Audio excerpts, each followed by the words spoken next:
inspiring luxury. And JN Money. From abroad to yard. Fast, affordable, convenient. Doctor's Hospital. Peace of mind is important when life happens. Doctor's Hospital. Always there for you. Call 949-6066. And Cayman Airways. Call them on 949-2311 to book your nonstop flights to Los Angeles and Panama. And Kirk Market. Experience a world of choice. We ask our listeners and viewers to avoid any statements or comments which are abusive, derogatory, malicious, or defamatory. Do not use indecent language or make any statement that is false or misleading. Call 1-800-534-8255, 949-6990, 949-8037, or WhatsApp us on 925-3261. Live from Radio Cayman Studio. This is For the Record with Orrett Connor. Hear from your government officials, independents, and the opposition on issues that matter to you. For the Record. Engage in an open dialogue between residents and lawmakers. With Orrett Connor. Informative, impartial, insightful. This is For the Record. For the Record. 1-800-534-8255. Your calls, your input. This is For the Record. And now, your host, Orrett Connor.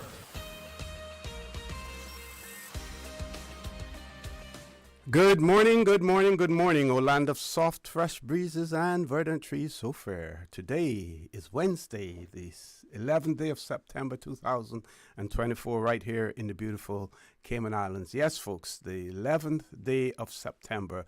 And today we will be airing a special show commemorating the arrival of Hurricane Ivan in the Cayman Islands.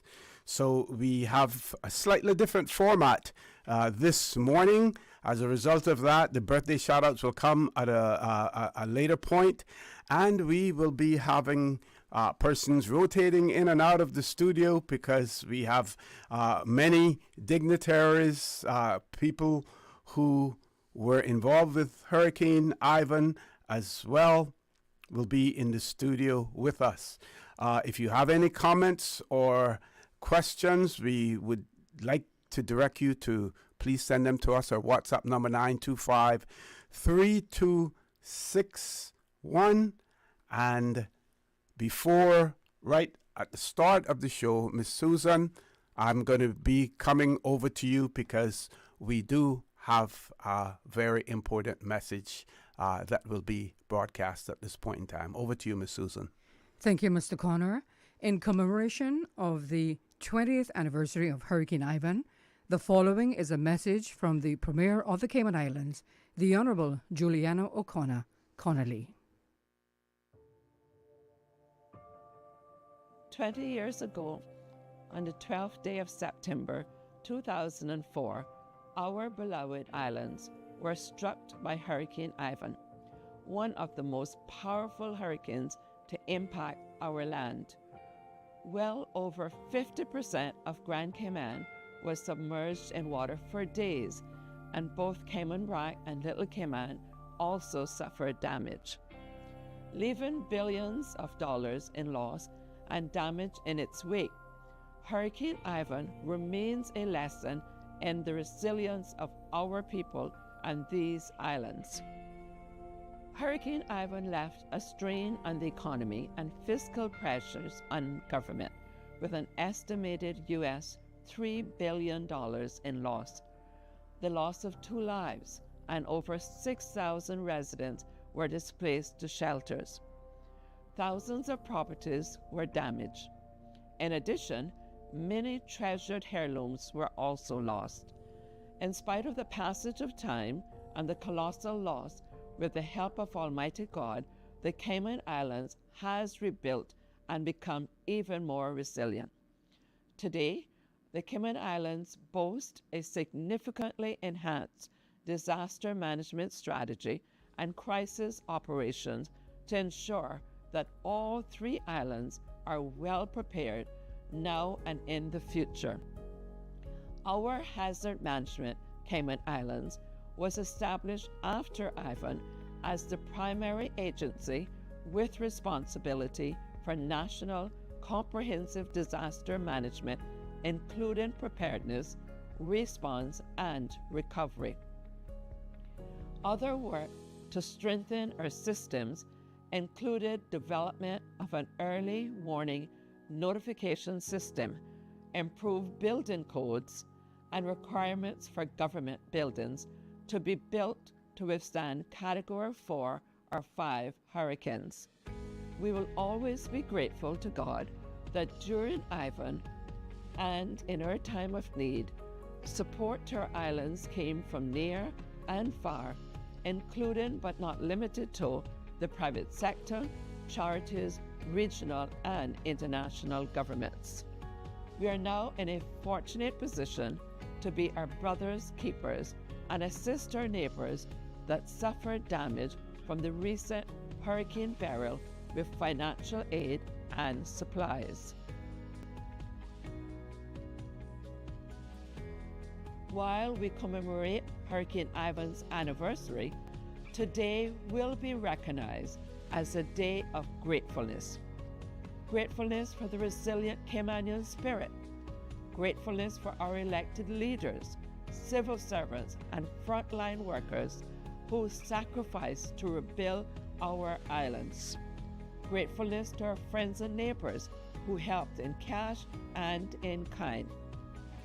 Gratefulness for the improvements in our crisis management services, and most important, gratefulness to Almighty God for His enduring mercies and protection. He have founded us upon the seas and have kept His promise that was made in Isaiah 43:2, and I quote, "When you go through deep waters, I will be with you," unquote. May we continue to find God's grace and remain a blessed and favored nation. The proceeding was a message from the Premier of the Cayman Islands, the Honourable Juliana O'Connor-Connolly, in commemoration of the 20th anniversary of Hurricane Ivan. Mr. Connor? Thank you very much for that, Ms. Susan. We want to thank the Honourable Juliana O'Connor-Connolly, Premier of the Cayman Islands, for her message to the people of the Cayman Islands as well. So for those of you, there were many of you who were with us today who experienced Hurricane Ivan. There are probably several of you who were not here, as well. And just to give you a brief overview, the effects of Hurricane Ivan, they were felt as early as 10 p.m. on September 11, 2004, and continued into September 12, 2004. We recognize both days as the anniversary of the passage of Hurricane Ivan. The past, present, grateful, resilient campaign is spearheaded by the Department of Communications to retell the story of Hurricane Ivan to our community, which has vastly changed over the 20 years.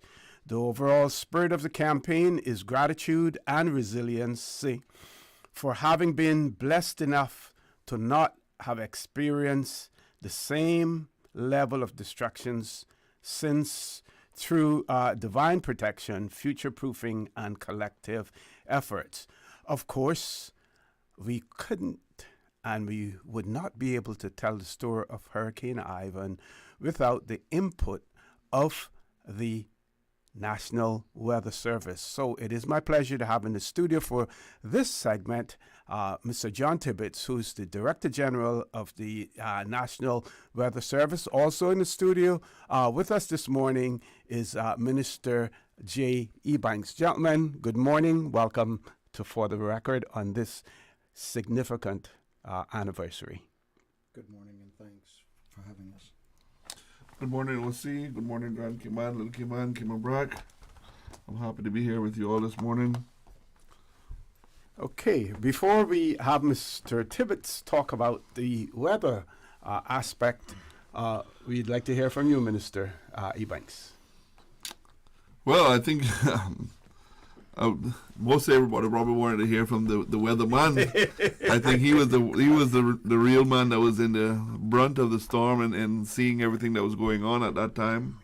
I remember from the first part of the storm, I was actually staying in Beach Bay at that time, and to be honest with you, I did not think the storm was as bad as I thought until I got out on the road, as Beach Bay really fared well. I could remember the seas when it actually hit Bluff, and you could see the spray of the ocean just going right over the top of the house. But it wasn't that I was able to get on the road to actually start to head to Bordentown, where I started to see all of the disaster that was happening. I was so concerned for all of my family that was actually in North Side to get them. But it was just heartbroken to see how destroyed the section of Bordentown were. Just getting up, I remember just trying to get to Mr. Chuck Watler's place in Bordentown. And it's ironic that there was a car that we recently just purchased, and we couldn't find the car nowhere. And it took 2 months before we found the car. It was buried with 6-7 feet of sand. Wow. But yeah, it's a lot of memories to go back that far and remember. But the one thing is that we just need to make sure that we've learned our lessons from that and how we improve. So not saying that we will ever get hit again. I hope that we never do. But we need to be more prepared. And I think now, Caymanians have taken the word hurricanes a lot more.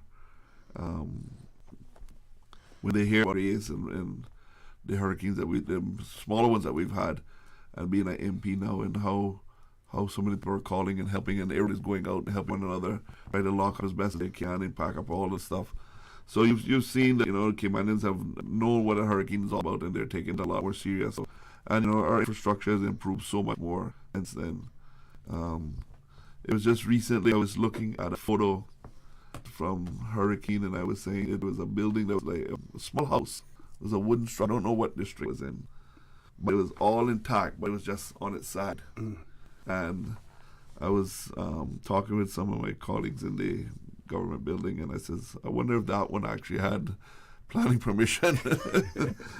Because it was like basically you could actually just take it and flip it and put it right back down on the foundation, and you wouldn't have known anything else. Okay.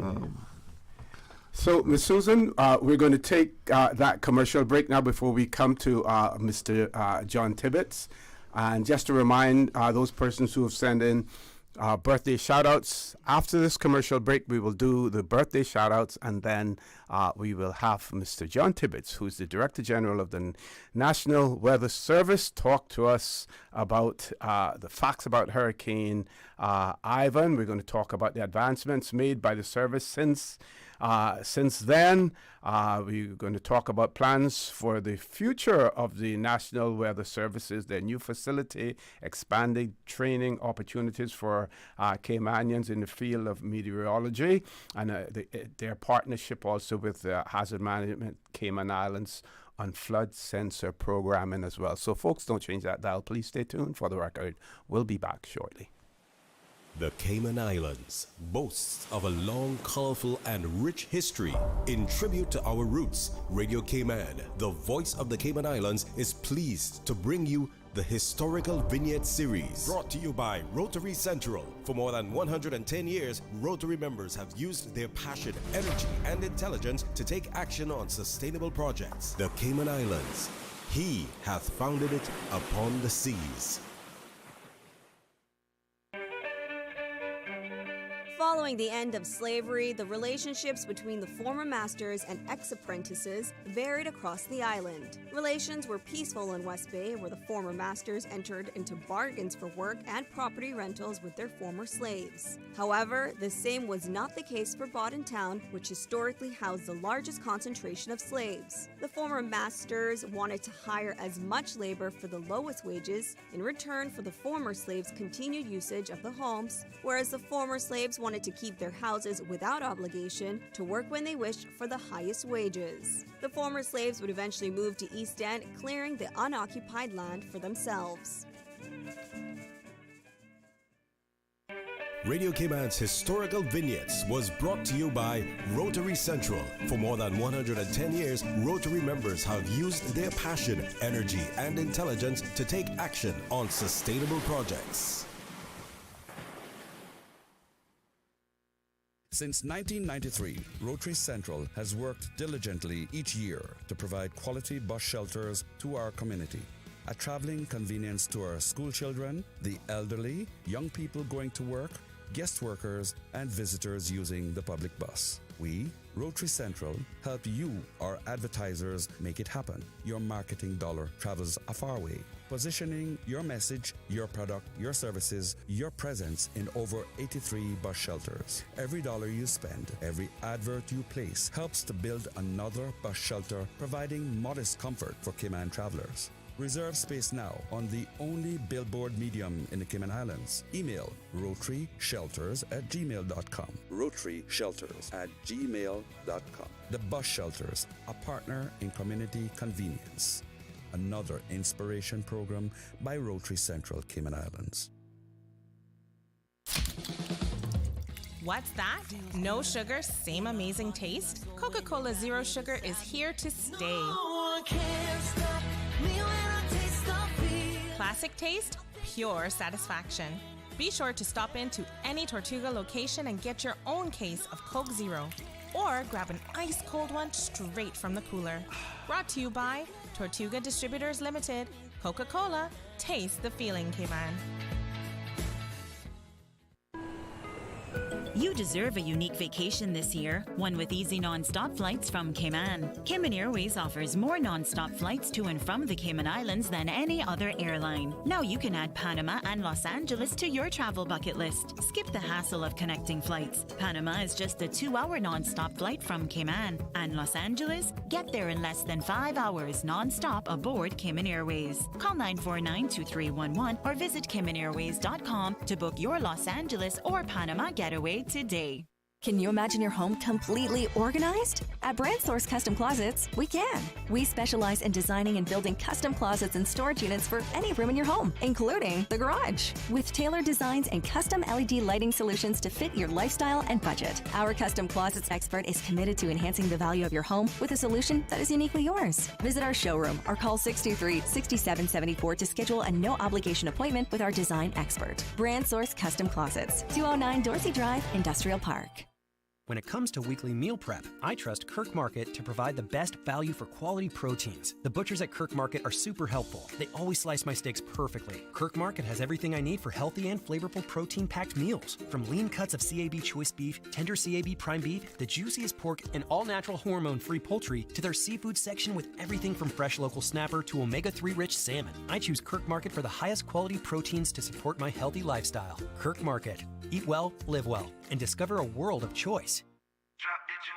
Are you ready for non-stop laughter? Cayman's biggest comedy show returns. What Happening is happening, featuring the all-star cast. Bring the family, bring your friends, bring your grandma. Treat yourself to a night of fun and back-breaking, side-splitting, laughing until you choke comedy. Directed by Matt Brown. Drop the joke now, man. What happening? Tell me. At the Harquail Theater, September 27th until October 13th. Proudly presented by the Cayman National Cultural Foundation. Tickets on sale now at ticketsplus.ky. What happening? Drop the joke now, man.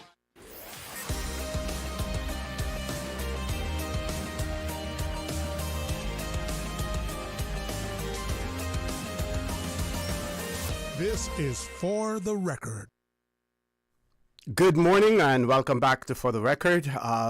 As I said earlier, we're going to do the birthday shout-outs now, and to remind you that the birthday shout-outs brought to you by Coca-Cola, who are proud to support your birthday shout-outs. Coca-Cola available across the Cayman Islands from Tortuga wholesalers. You should accept no substitutes. Taste the feeling with Coca-Cola.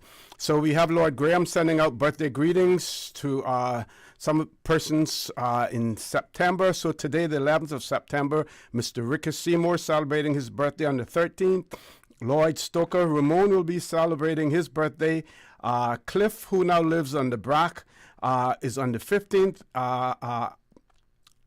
Cliff who lives on the Brack, I think his is on the 13th as well. And Henry Baker Macfield, Baker, his birthday is on the 15th of September. We also have Mr. Berman Scott, who's celebrating his birthday today. Susie Culbert celebrating a birthday. Mrs. Scott celebrating a birthday also. And also special birthday greetings going out to Miss Marzita Borden. Her birthday is today, and happy birthday greetings are coming from her entire family as well. So, folks, we're going back, talking about the 20th anniversary of the passing of Hurricane Ivan in the Cayman Islands, and we could not talk about Hurricane Ivan without having representatives from the National Weather Service in the studio with us. So we have the current Director General of the National Weather Service, Mr. John Tibbetts. And Mr. Tibbetts, at that point,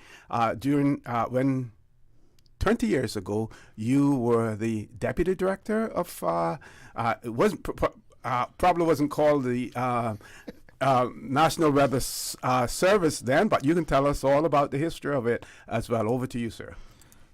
Well, good morning to all. Thanks very much for including me on the Hurricane Ivan Remembered.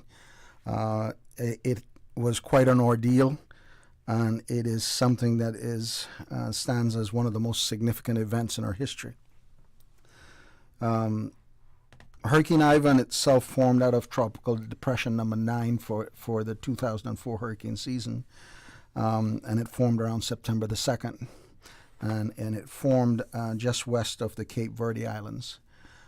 Hence, it is known as a Cape Verde hurricane. Okay. And it's a standard kind of naming system that we have within the meteorological community. It became a named storm the following day on the 3rd, and reached Category 1 status on the 5th.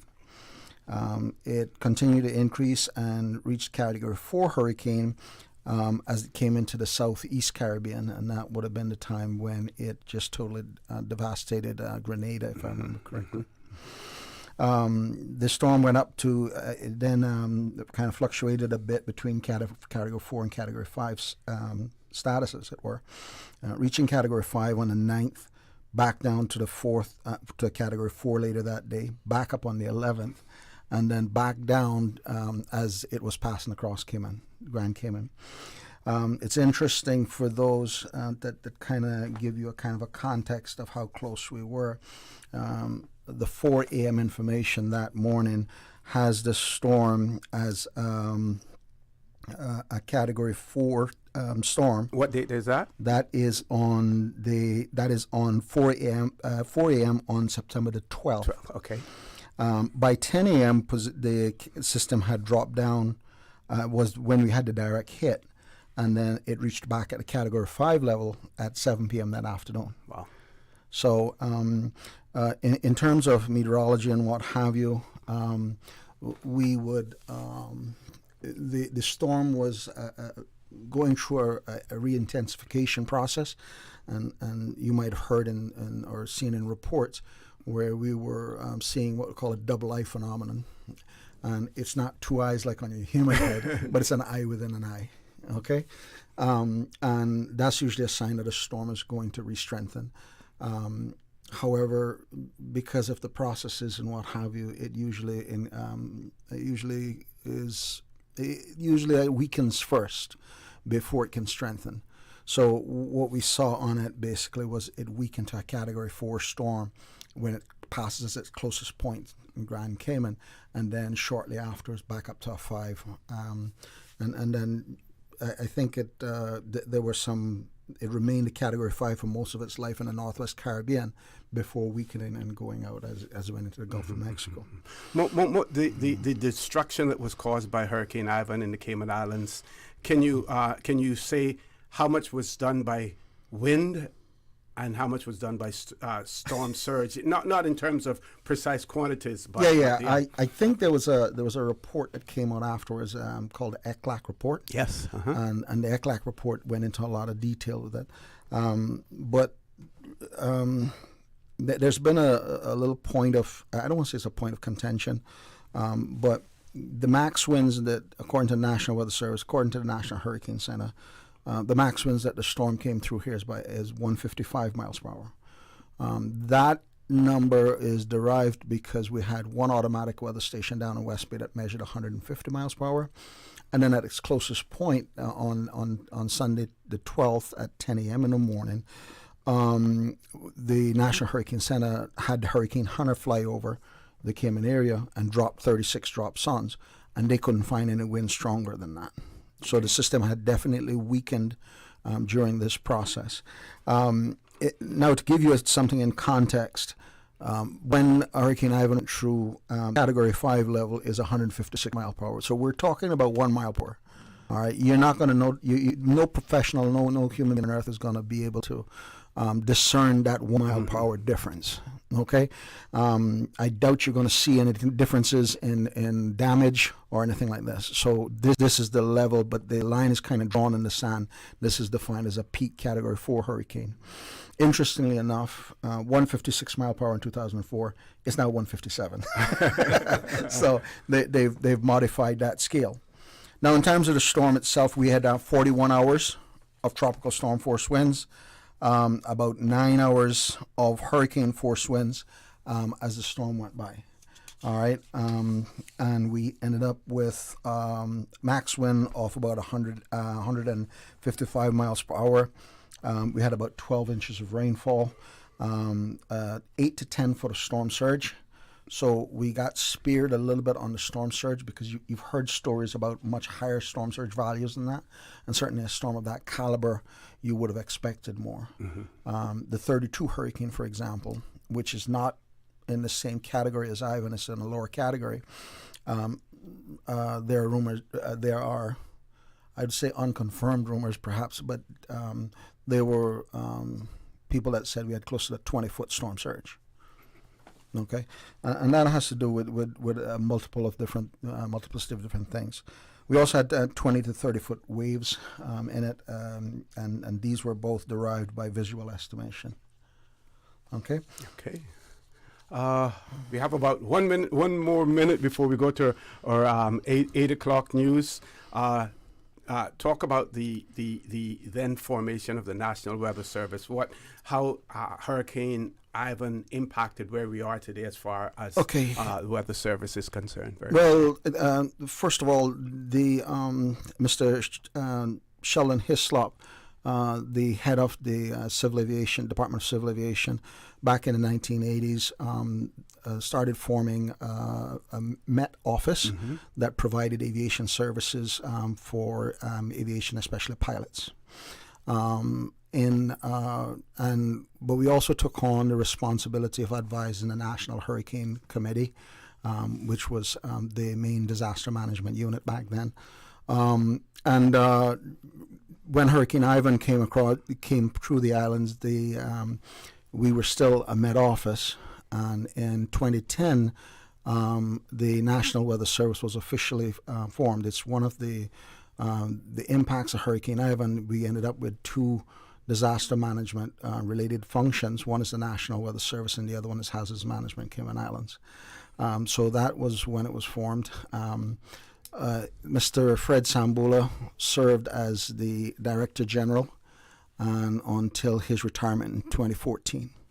Yeah, and I know everyone at the fire service, which was the command center during Hurricane Ivan, they were all looking at him and expecting answers. And you know what you're seeing in terms of the reports, but you're not God. You can't change anything that is happening. You can't influence, but everyone was looking to him and said, I remember the late Mr. Donovan Ebanks saying at some point in time, well, Fred, you said this was going to be, this should happen at this point in time. What's happening?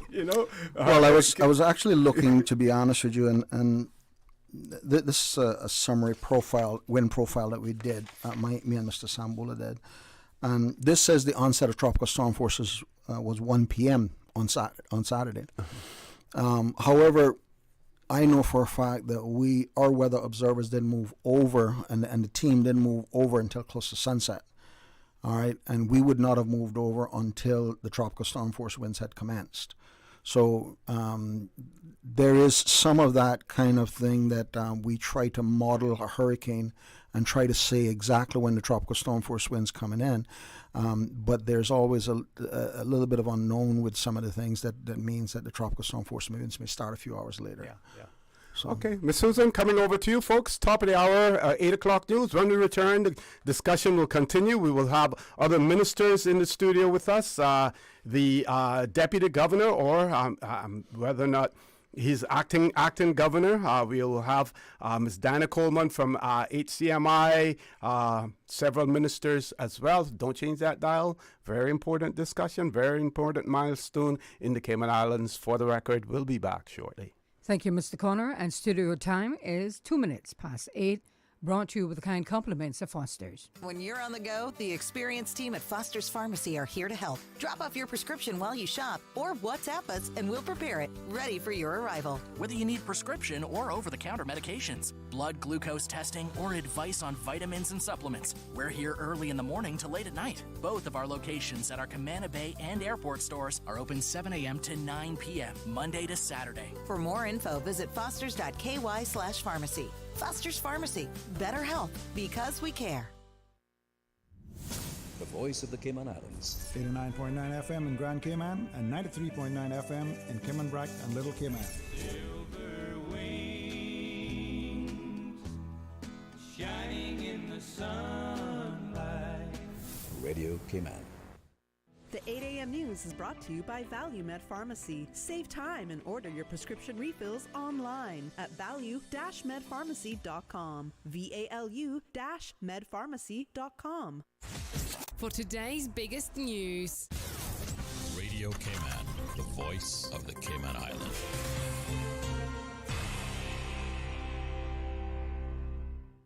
With your latest news, I'm Carsley Fuller. It's been 20 years since Hurricane Ivan devastated the Cayman Islands with an estimated $3 billion worth of damage, the loss of 2 lives, and more than 6,000 residents displaced into shelters. Well over 50% of Grand Cayman was submerged in water for days, and both Cayman Brac and Little Cayman also suffered damage, leaving billions of dollars in loss and damage in its wake. Hurricane Ivan remains a lesson in the resilience of our people and these islands. Premier the Honourable Juliana O'Connor-Connolly is joining residents in marking this historic anniversary, reflecting back on the storm itself and the country's ability to build back even stronger. Today, the Cayman Islands boast a significantly enhanced disaster management strategy and crisis operations to ensure that all 3 islands are well prepared now and in the future. Leader of the opposition, the Honourable Roy McTaggart, says the strength of Caymanian resilience is an issue both sides of Parliament can agree on. As we gather today to reflect on the 20th anniversary of Hurricane Ivan, we are reminded of the challenges we overcame and the indomitable Caymanian spirit that carried us through. No storm, no matter how fierce, can weaken our bond. As the country marks 20 years since Ivan, there are a number of programs and events taking place today to commemorate the occasion, including special editions of Radio Cayman's For the Record, underway now, and Talk Today. At noon, all Cayman Islands residents are being asked to participate in a minute of silence. The National Gallery is also displaying a new documentary, Hurricane Ivan, Past, Present, Resilient. Tonight, the Ministry of Heritage and the National Museum are hosting Flourishing After 20 Years, a reflection of Hurricane Ivan from 6 to 9 p.m., and Radio Cayman is airing a special feature at 7:30 p.m. On Friday, the feature film Ivan is being screened at Camana Bay. However, this event is sold out. And a quick reminder that the National Emergency Notification System app will be activated today as part of a planned exercise to mark Hurricane Ivan's passage. Residents are encouraged to download the app if you haven't done so already. This will be a routine operation and there's no need for alarm or panic. Now with a check of international news, here's the BBC, which takes us out of the newscast. I'm Carsley Fuller from Radio Cayman's newsroom. BBC News with Danielle Yołowiecka. Both sides in the US presidential election campaign have claimed victory in the televised debate between Kamala Harris and Donald Trump. The two candidates traded claims and accusations about immigration, abortion, foreign policy and the economy. Mr. Trump has said Taylor Swift will pay a price with her fans after she endorsed his opponent moments after the debate. The pop superstar called Miss Harris a steady-handed and gifted leader. The American Secretary of State Antony Blinken and his British counterpart David Lammy are visiting Kyiv. Ukrainian leaders are pressing for authorization to use long-range missiles against targets in Russia. Russian troops are continuing a counter-offensive against Ukrainian forces in the Kursk region. One commander said several Russian villages had been recaptured. Mexico's Senate has approved a constitutional reform that will mean all judges are elected by popular vote. The government says this will make judges serve the people. The opposition fears they'll be subject to political interference. Thousands of people have been evacuated from low-lying areas in the Vietnamese capital Hanoi to escape rising floodwaters. The Red River has surged to its highest level in 20 years in the aftermath of Typhoon Yagi. Severe flooding in northeast Nigeria has displaced over 200,000 people. Water from an overflowing dam has destroyed homes in Maiduguri, the capital of Borno State. The UN said an unconfirmed number of people had died. An appeals court in Tunisia has sentenced a lawyer and political analyst to 8 months in prison for comments seen as critical of President Kais Saied. Sonia Dahmani was arrested in May after she made a satirical remark on television. A series of coordinated busts in Southeast Asia has netted more than $1 billion worth of illicit drugs. Interpol says 7 countries worked together to shut down new trafficking routes. Large amounts of ketamine were seized. BBC News. The 8 a.m. news is brought to you by ValueMed Pharmacy. Save time and order your prescription refills online at value-medpharmacy.com. VALU-medpharmacy.com. Now, more than ever, supporting your immune system is crucial to helping your body fight off illnesses like the common cold, the flu, and COVID-19. At ValueMed Pharmacy on Walkers Road and in Buttontown, we carry all the essential vitamins and minerals to help support your immune system and improve your overall health. Some of our top immunity support picks are vitamin C, vitamin D, zinc, elderberry, and quercetin are the popular 7-in-1 immunity support. Our pharmacists are always on hand to help guide you and answer any questions. Visit ValueMed Pharmacy on Walkers Road or Buttontown. Live happy, live healthy with ValueMed Pharmacy. Stay in touch with Radio Cayman with the latest up-to-date, accurate news and information. For your convenience, the headline news will be repeated on our sister station, Breeze 105.3 FM, weekdays at 8:30 a.m. Follow Radio Cayman on social media, Facebook, Instagram, Twitter, or download the Radio Cayman app in the App Store or log on to www.radiocayman.gov.ky and stay connected to what's happening in the community. Radio Cayman, your voice, your choice, your radio. You deserve a unique vacation this year, one with easy non-stop flights from Cayman. Cayman Airways offers more non-stop flights to and from the Cayman Islands than any other airline. Now you can add Panama and Los Angeles to your travel bucket list. Skip the hassle of connecting flights. Panama is just a 2-hour non-stop flight from Cayman. And Los Angeles? Get there in less than 5 hours non-stop aboard Cayman Airways. Call 949-2311 or visit CaymanAirways.com to book your Los Angeles or Panama getaway today. According to statistics in the 2022 Cayman Islands Student Drug Use Survey, 23.1% of students reported being bullied in the last 12 months. The Anti-Bullying Schools Regulations 2022, brought forward by the Ministry of Education, aim to prevent bullying in our schools and help schools create a welcoming and safe learning environment for our children. Please encourage your children to report bullying to an educator. Learn more at gov.ky/education. The 8 a.m. weather update brought to you by CG Britcade, where people come first.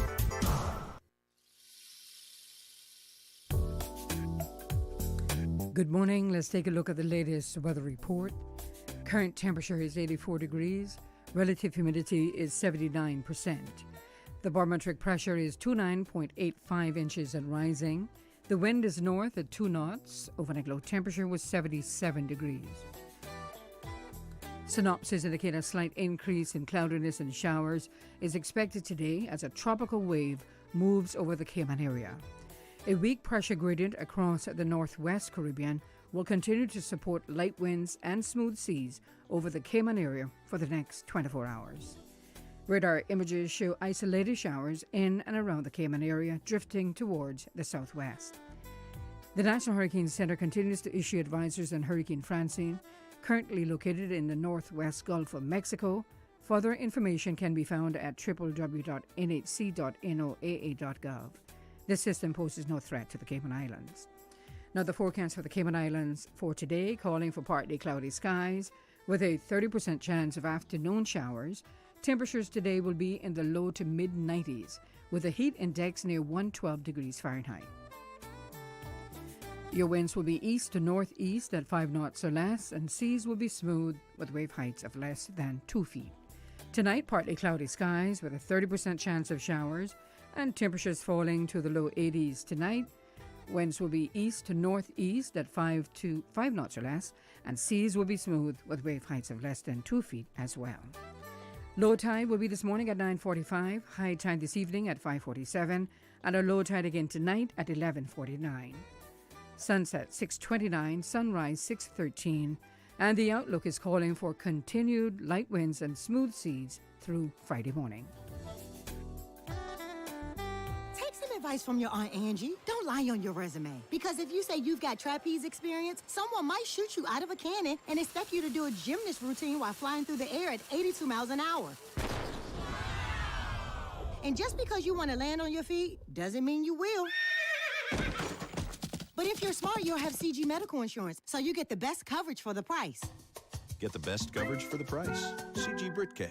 Good like that. All benefits are subject to policy provisions, including eligibility at the time of service. The 8 a.m. weather update brought to you by CG Brit-K, where people come first.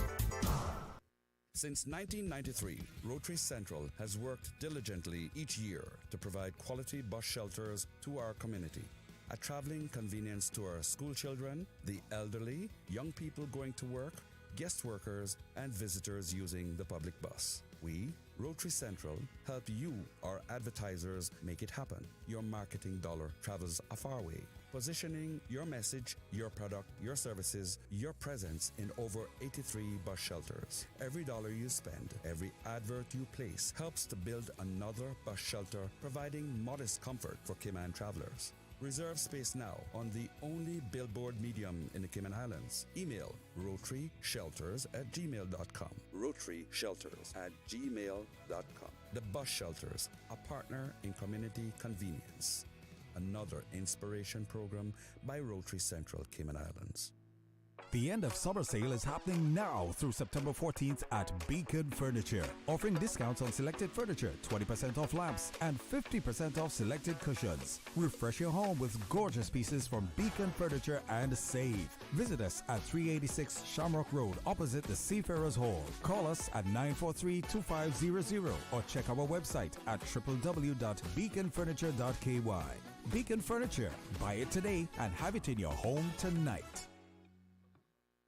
The traffic report is brought to you by Subway. Enjoy a delicious start to your day with breakfast from Subway. Good morning once again. Let's take a look this time at traffic. Heavy traffic coming from the east, especially on the Lifford Pearson Highway. Steady traffic on Cool Road heading to Georgetown. Eastbound traffic on Cool Road is moving along pretty good. Light traffic on Owen Roberts Drive and coming from the West Bay four-way stop, flowing moderately. On the West Bay Road, moderate flow of traffic in both directions, especially in front of the Ritz. Coming off of Bobby Thompson Way, steady traffic as well as on Huldah Avenue. Godfrey Nixon Way and Eastern Avenue flowing at a good pace in both directions. Esterly Tibbetts Highway, steady traffic and steady traffic on North Sound Road. And heading towards the Industrial Park area, traffic is moving along moderately. That's the very latest on your traffic. Join us again at about 10 minutes past 12. We'll give you another look at traffic. The rich flavors of Italy just arrived at Subway. Say ciao to the Italianos. Our 3 new Subway Series recipes, carefully crafted with an Italian flair. Try the Hot Shot Italiano for an enticing and zesty touch. The tastier than ever Ultimate BMT, generously stuffed with a mix of ham, pepperoni, and salami. Or go all in with a creamy chicken bacon Alfredo. New Subway Series Italianos. Chef-crafted greatness in every bite. Elevate your game only at Subway. Delizioso. The traffic report is brought to you by Subway. Enjoy a delicious start to your day with breakfast from Subway. Cayman, mark your calendars for Sunday, September 29th, as the Cayman Heart Foundation and Tortuga proudly present the second annual Robert Hamerty 5K Walk Run at Camana Bay. This family-friendly, pet-friendly event kicks off at 6:30 a.m. and is open to all fitness levels, celebrating World Heart and Stroke Day and honoring the memory of the late Mr. Robert Hamerty. Last year, over 200 participants joined the cause. Let's get moving to inspire better health together. All proceeds support the Cayman Heart Foundation's mission to improve cardiovascular health across our community. To register, visit racecaribbean.net. $25 for adults and $10 for children. Make a difference, one step at a time. The Robert Hamerty 5K Walk Run at Camana Bay, Sunday, September 29th, starting at 6:30 a.m. Proudly sponsored by Radio Cayman. Tune in every Monday through Friday at 12 p.m. for Radio Cayman's Midday Newscast. Radio Cayman, the People's Station, your trusted official source for the latest news. The 12 p.m. news is proudly brought to you by Health City Cayman Islands. World-class healthcare within your reach.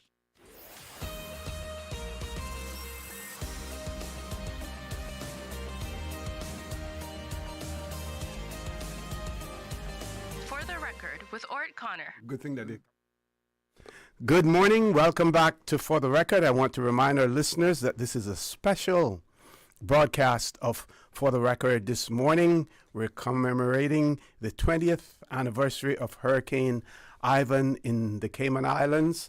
I also want to remind our listeners that later on today at 12 noon, there will be a moment of silence. So when you hear Radio Cayman being silent, when you hear the silence, we haven't lost power or anything. We're just taking a moment of silence to observe 20 years after Hurricane Ivan as well.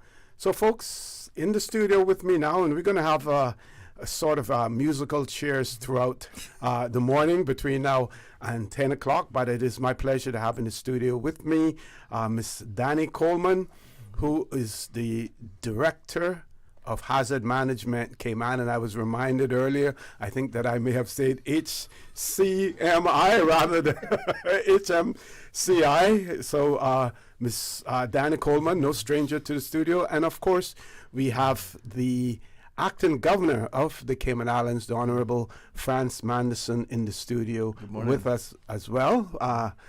Ms. Dani, good morning. Welcome to For the Record. A very good morning to you too, OC, and to all the listeners out there. We really appreciate being here today. Certainly. And Acting Governor, Honorable Mr. Connor, good morning, and good morning, Cayman. It's a great pleasure to be here with my colleagues. And, today is a very special day, remembering Hurricane Ivan. So I look forward to the show, sir. Okay, and I won't give away your age, but you have been in the civil service for a long period of time because you started early. You started, was it 16? And it was a job experience or work experience, at first as well. That's right. And so you've seen, much taking place within the civil service, so you can certainly speak about the critical role that the civil service played in the aftermath of Hurricane Ivan, as well as the role that it continues to play as well. Sir. Yes, sir. Thank you, Mr. Connor. First of all, I want to say what my wife says a lot, and what our Premier continues to say, is that we are a very blessed island, a very blessed people. When I walked out of my house after Hurricane Ivan and looked around and drove around, I was shocked and dismayed by the devastation. And I think like everyone else said, are we ever going to recover from this? The life as we have known it is over. But thanks to some very resourceful people at all levels of government, the private sector, everyone got together, and what they said, it was the great equalizer. Yes. Whether you were very rich or you were in between, you were standing up at a gas station with some a bottle getting some gas.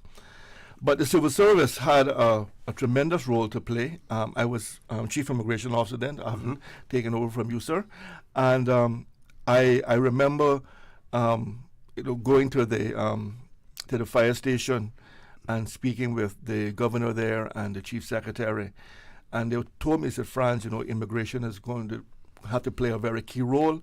We need to get a lot of people off the island. We need to get a lot of people into the island once things are settled to make sure that our recovery goes well.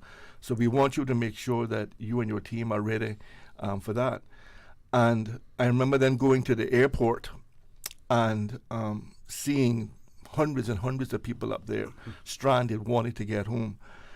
And that morning, I had a sat phone, and I was able, and this is where relationships matter, to call my contact in U.S. immigration that worked at the airport and say to him, listen, we are being devastated. We have a lot of people at the airport that don't have proper travel documents. They don't have, some of them were there with a Foster's bag in their hand and a copy of their passport that they had saved. And he said, what do you need? I said, sir, we have a number of nationalities here who are going to need to transit United States to get home. Can you help? We have a lot of Caymanians that want to come and stay over there and shelter and be with families. And he said, give me a few hours. And he called me back and said, Franz, we've made a decision. Don't send us any criminals or anyone without any documentation. But once someone has some documentation and they're not a criminal, we will take them. And that decision there that morning allowed, I think, over 5,000 people who were here, not counting Caymanians, 5,000 people who were here stranded that did not have, their visa or did not have a passport to get to the United States and get home. And that was a big moment for us because, food supply was short. So if we have had to feed an additional 5,000 per persons, that was going to cause a lot of strain on our country. So that was the first big decision that we were able to achieve. And the second was I was instructed by the team that was overseeing our recovery that we needed to get in insurance adjusters, inspectors, and tons of people who were going to help us rebuild. So, they said, Franz, and here's your work permit form. It has 5 pages, you're going to need to do better than this, because we need to get these people in quick. The government has made a decision to issue free work permits, so you need to redo your form. Now, we had no power, right? So I said to myself, but how am I going to redo this form?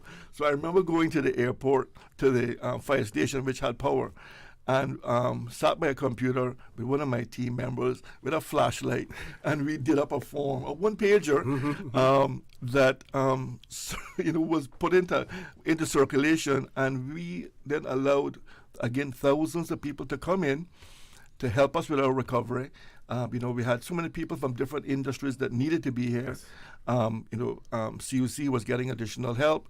There was a lot of persons that were in insurance companies that they needed to bring in extra help from their overseas offices to help process all the claims. And then, of course, people that involved in construction. So we issued thousands and thousands of permits with one page and no fees. So, there were some serious lines out in front of the immigration department for weeks trying to get everything sorted out. But it was one of the most challenging times of my career, but it also was one of the most rewarding to see how everyone came together. The civil service responded in a very real way. I had people working at our front desk with a baby in a cot. Someone had just had a baby about 6 months before, and they brought the baby there with them to work. And I saw them actually stamping a passport and having a nurse ball in another hand. But that was the dedication that we saw from our people. So a very proud moment for us, and the civil service played a key role in our recovery and where we are today. But again, it was a great team effort. Everyone came together. It was no us and them. It was let us work together. The elected government, the civil service, the private sector, everyone coming together. And that's when we were at our best. And you spoke about the relationship that you had with U.S. authorities, and not only with those in the mainland in the U.S., but also with the U.S. Embassy in Kingston, Jamaica as well. Right. Extremely. How is that relationship now? Has it grown stronger and stronger since then? I recall in the days when we had air ambulances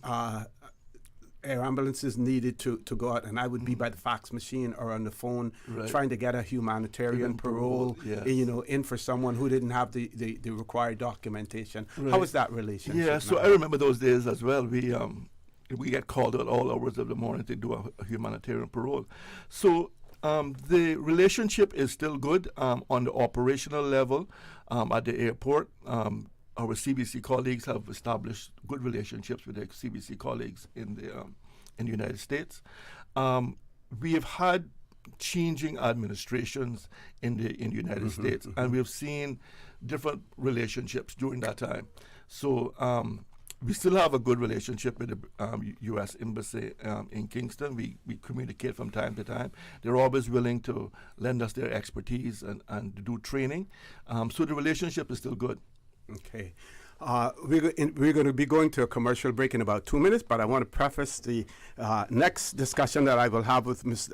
Danny Coleman. And I have named some of the persons that I consider to be the fathers of the hurricane management, the precursor of hazard management in the Cayman Islands.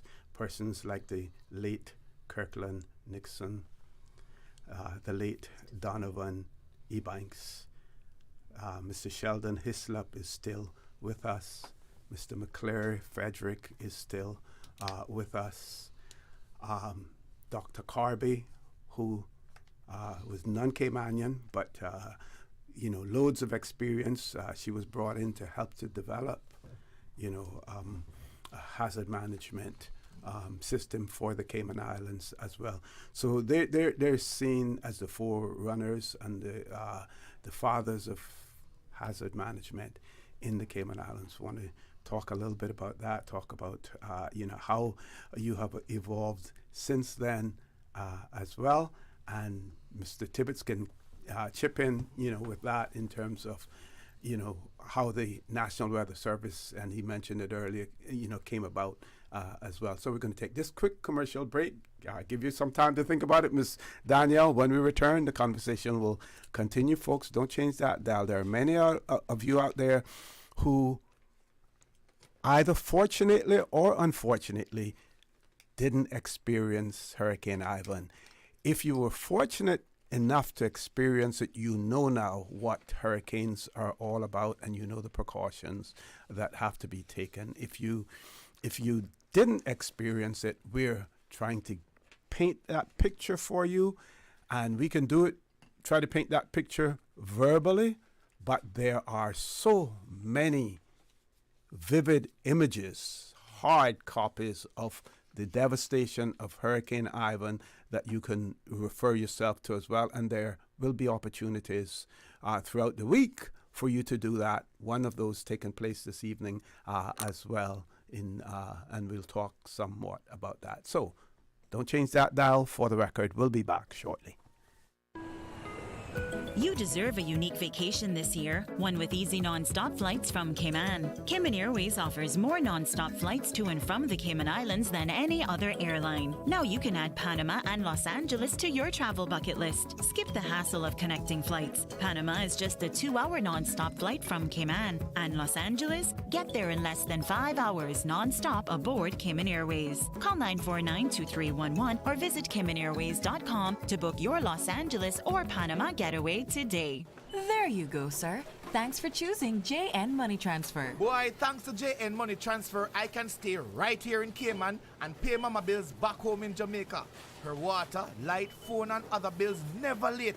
Every month I pay everything in one place. Make payments to over 30 companies in Jamaica through JN Money Transfer. Fast, affordable, convenient. Call 1-800-744-1163 for details. Just to let you know, at 12 p.m. today, Wednesday, September 11th, Radio Cayman programming will pause for a moment of reflection to commemorate 20 years since the passage of Hurricane Ivan. You can now renew your driver's license or motor vehicle license online, and you don't need an ESID number. It's as easy as 1, 2, 3. Visit www.dvdl.gov.ky. When it comes to weekly meal prep, I trust Kirk Market to provide the best value for quality proteins. The butchers at Kirk Market are super helpful. They always slice my steaks perfectly. Kirk Market has everything I need for healthy and flavorful protein-packed meals. From lean cuts of CAB choice beef, tender CAB prime beef, the juiciest pork, and all-natural hormone-free poultry, to their seafood section with everything from fresh local snapper to omega-3 rich salmon. I choose Kirk Market for the highest quality proteins to support my healthy lifestyle. Kirk Market. Eat well, live well, and discover a world of choice.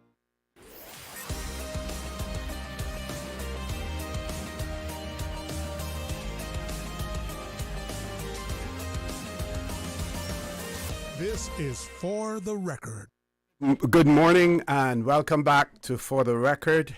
In the studio, we have the Honorable Franz Manderson, Acting Governor of the Cayman Islands, Minister J. Ebanks. Is he coming? He's coming back in? Yeah, I think so. And Minister Kathy Ebanks-Wilks has just joined us as well. We have the Director General of the National Weather Service, Mr. John Tibbetts, and the Director of Hazard Management, Cayman, Ms. Danielle Coleman. And before we went to the commercial break, we spoke about hazard management, which at the time of Hurricane Ivan, we didn't have such a name, but we evolved, and we evolved very quickly after that as well. Over to you, Ms.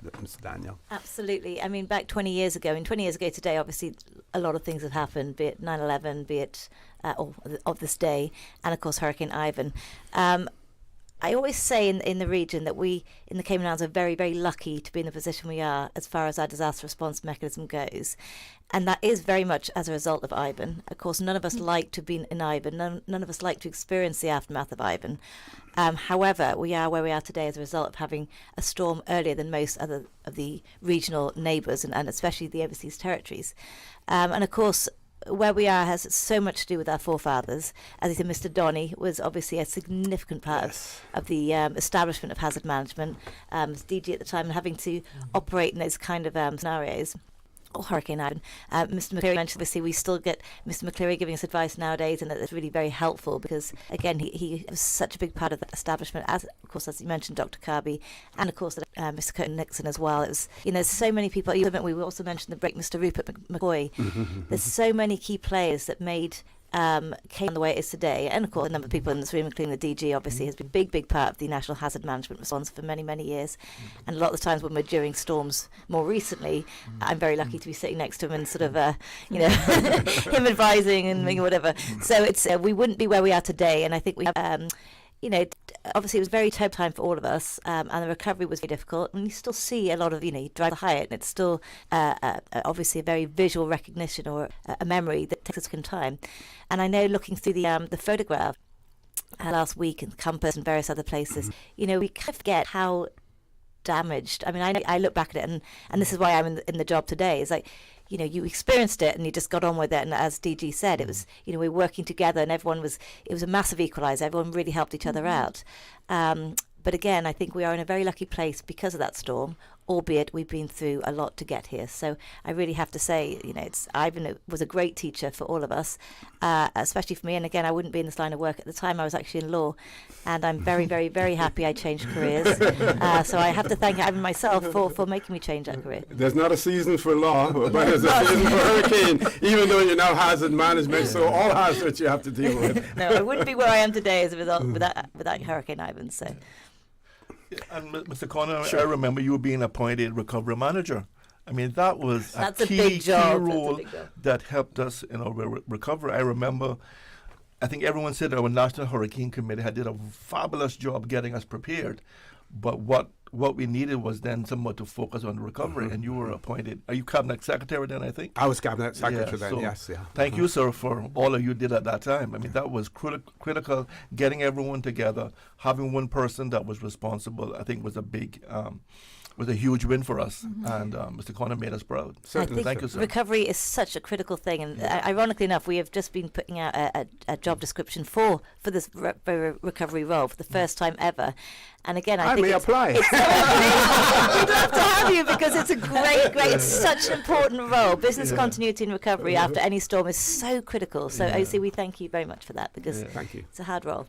Thank you. And we want to bring the elected arm into the conversation as well. We have the pleasure of having Minister Kathy Ebanks-Wilks join us as well. Minister, good morning. Welcome back to For the Record. Thank you. It's good to be back. Okay. And, good to be having this conversation this morning, even though there are some people that don't even want to talk about what we've been through. But listening to you, Danny, I was just thinking that, we all talk about our recovery, and then that was our challenge. But to what DG was saying about your role, OC, if you really think back to our recovery, even though we really weren't as, organized in that fashion, there didn't seem to be a lot of chaos.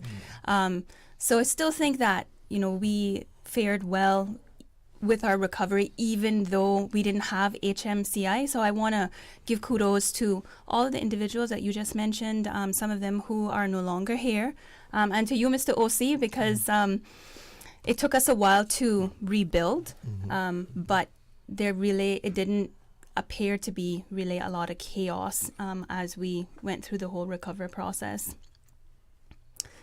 So, I know a lot of people have been sharing on the show this morning their recollections and their stories. And on my drive in, I was just thinking, like, well, what do I want to share? Because, where were you? I was at my parents' house, and we completely lost the roof. Wow. So I was just thinking about, just the role of parents as well. You're going through crisis like that. And I remember looking at my dad saying, are we going to be okay? And he's like, yeah, we'll be fine. Meanwhile, it's like the eye of the storm is passing. You're just looking up and you can see stuff flying around. But that gave me comfort. I felt that we were going to be okay after that, And I think the one thing that I would want to pull from Hurricane Ivan is I make reference to my dad a lot, right? He's no longer here, but he still lives in me. And he talked a lot about how Ivan changed the way that we lived as a country, as people.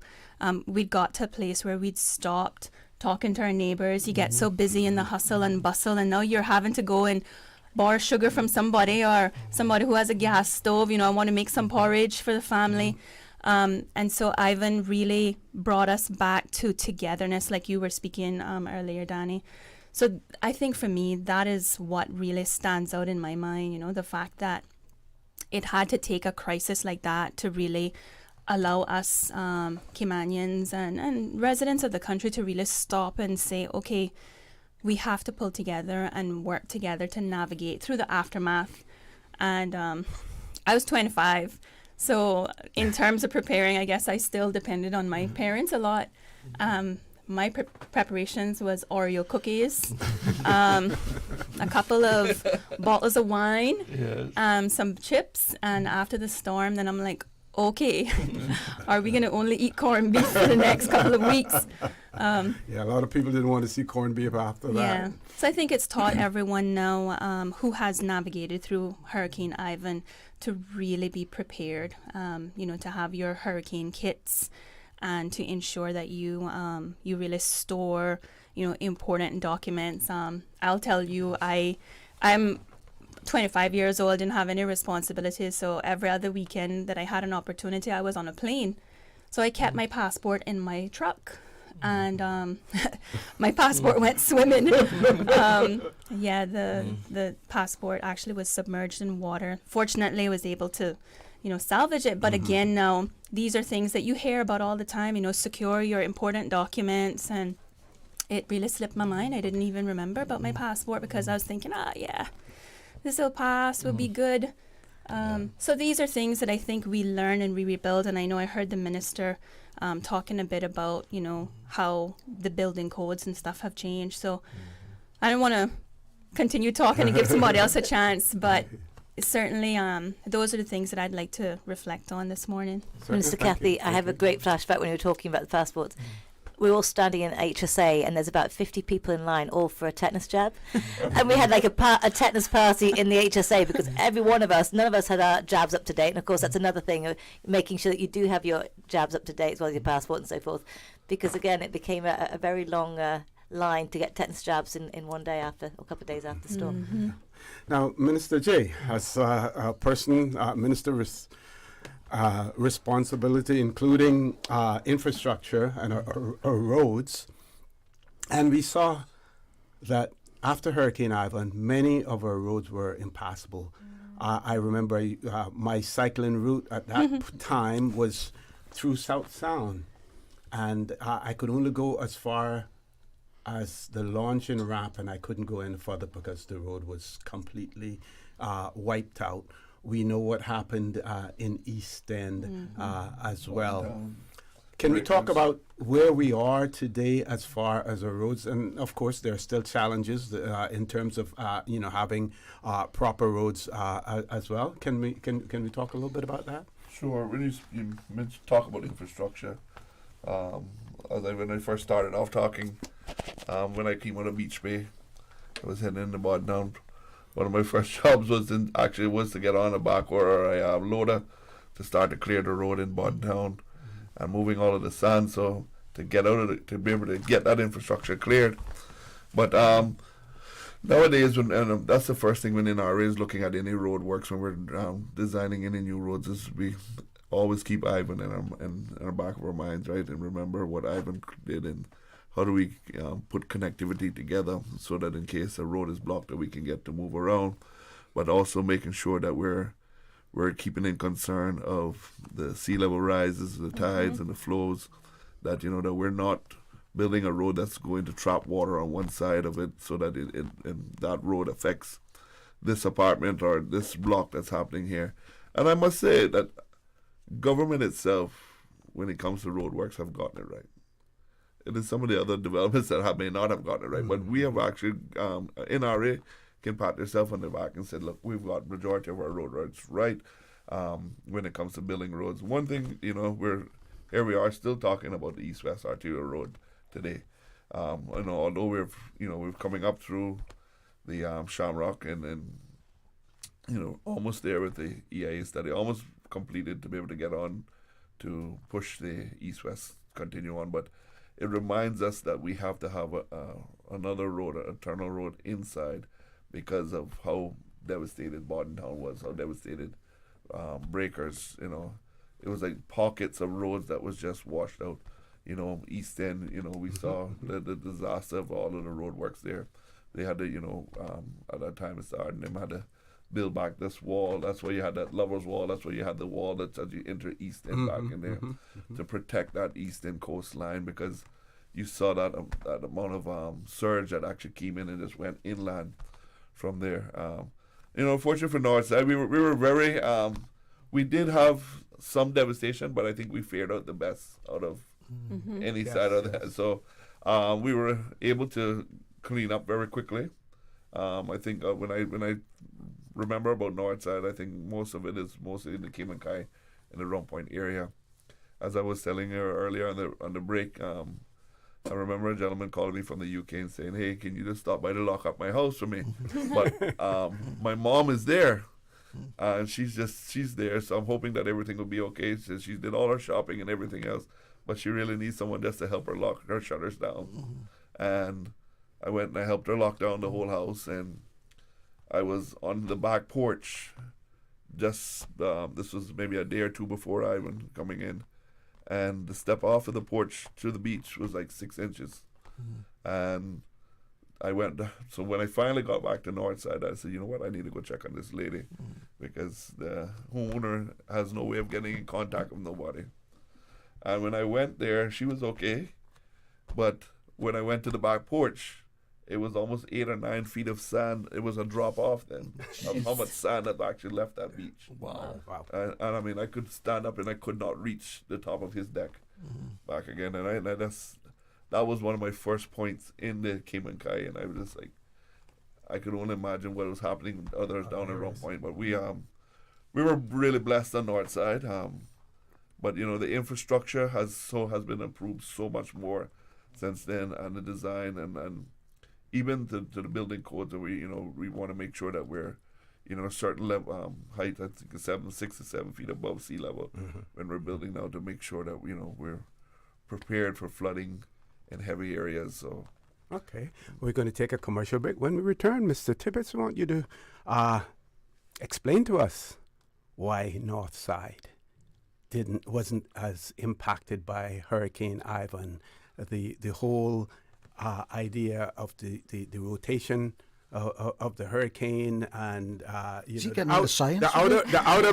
outer bands and all of that. We want to hear from you and about that as well. So we're going to take a quick commercial break. Folks, please stay tuned. For the record, we'll be back shortly. Did you know that you can send money transfers to financial institutions anywhere in Jamaica with JN Money? You mean I can send money straight to my account and cut out the middleman? Yes, that's exactly what I mean. You send your own money to your own account, giving you peace of mind that the money is in your account. JN Money Transfers to Financial Institution is another convenient service offered by JN Money. You can have this done from any JN Money location. Deposit your money straight to your account without the hassle of asking someone to do it for you. JN Money Transfers to Financial Institutions, making life easier.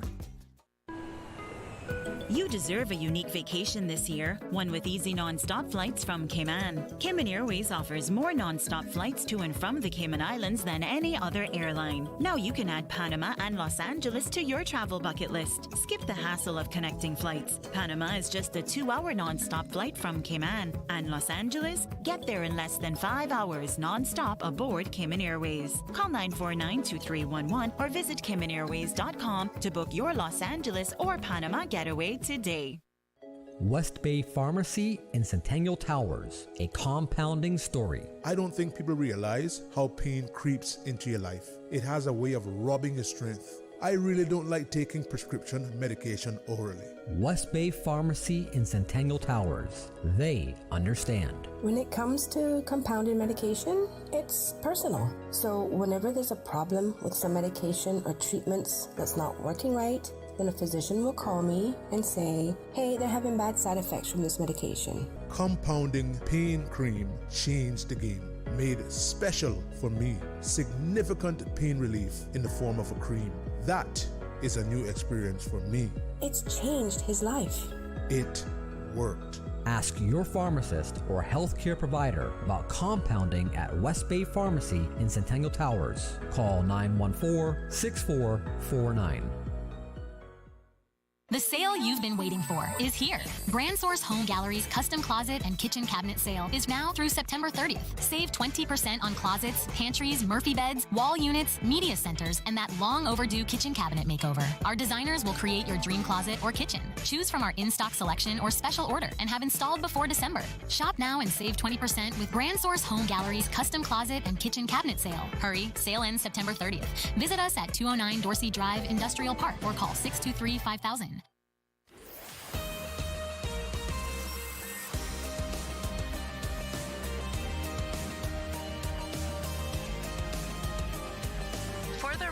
With Orrett Connor. 89.9 Radio Cayman helps you to weather the storm during this hurricane season. One of the most crucial elements of hurricane preparedness is storm awareness. During the season, it is of utmost importance to pay attention to the latest local weather forecast, as hurricanes do not suddenly form or strike. There are various methods of advanced notification. Utilizing such may be the difference between a favorable outcome and disaster. Both television and radio serve as excellent mediums with up-to-the-minute storm path information in the wake of a hurricane. Another method of tracking a hurricane may be only arm's length away.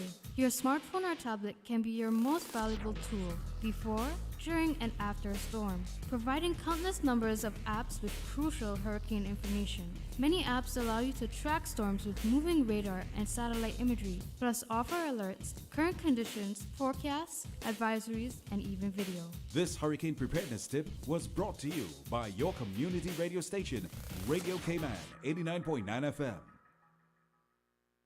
We give you honor and praise, adoration and glory. Radio Cayman.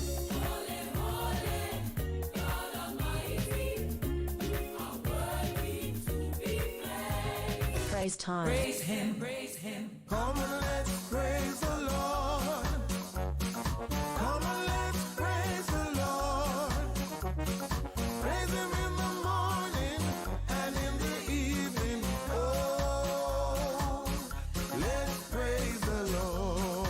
Praise time in the morning. Praise him, praise him. Weekdays 6 to 6:30 a.m. Radio Cayman, waking you up. Rock my soul in the blues of my favorite. Rock my soul in the blues of my favorite. Praise time. I know he cares. He'll always be there. Oh, yeah. Praise him, praise him, praise him. Praise time. Set your clock for 6 a.m. or you will miss it. Country Classics. Well, I was born to coal miner's daughter. On the road again. They're gonna put me in the movies. Papa Top again. Out in the West Texas town of El Paso. Because you're mine, I walk the line. Well, I love them in Country Classics. young love, first love. You never count your money when you're sitting at the table. If you enjoy classic country music, come hang out with Radio Cayman this Saturday, 3:30 to 6 p.m. In the Mississippi cotton picking Delta town. This Saturday afternoon, following American Country Countdown, 3:30 to 6 on Radio Cayman. Just walk on by. Wait on the corner. Country Classics.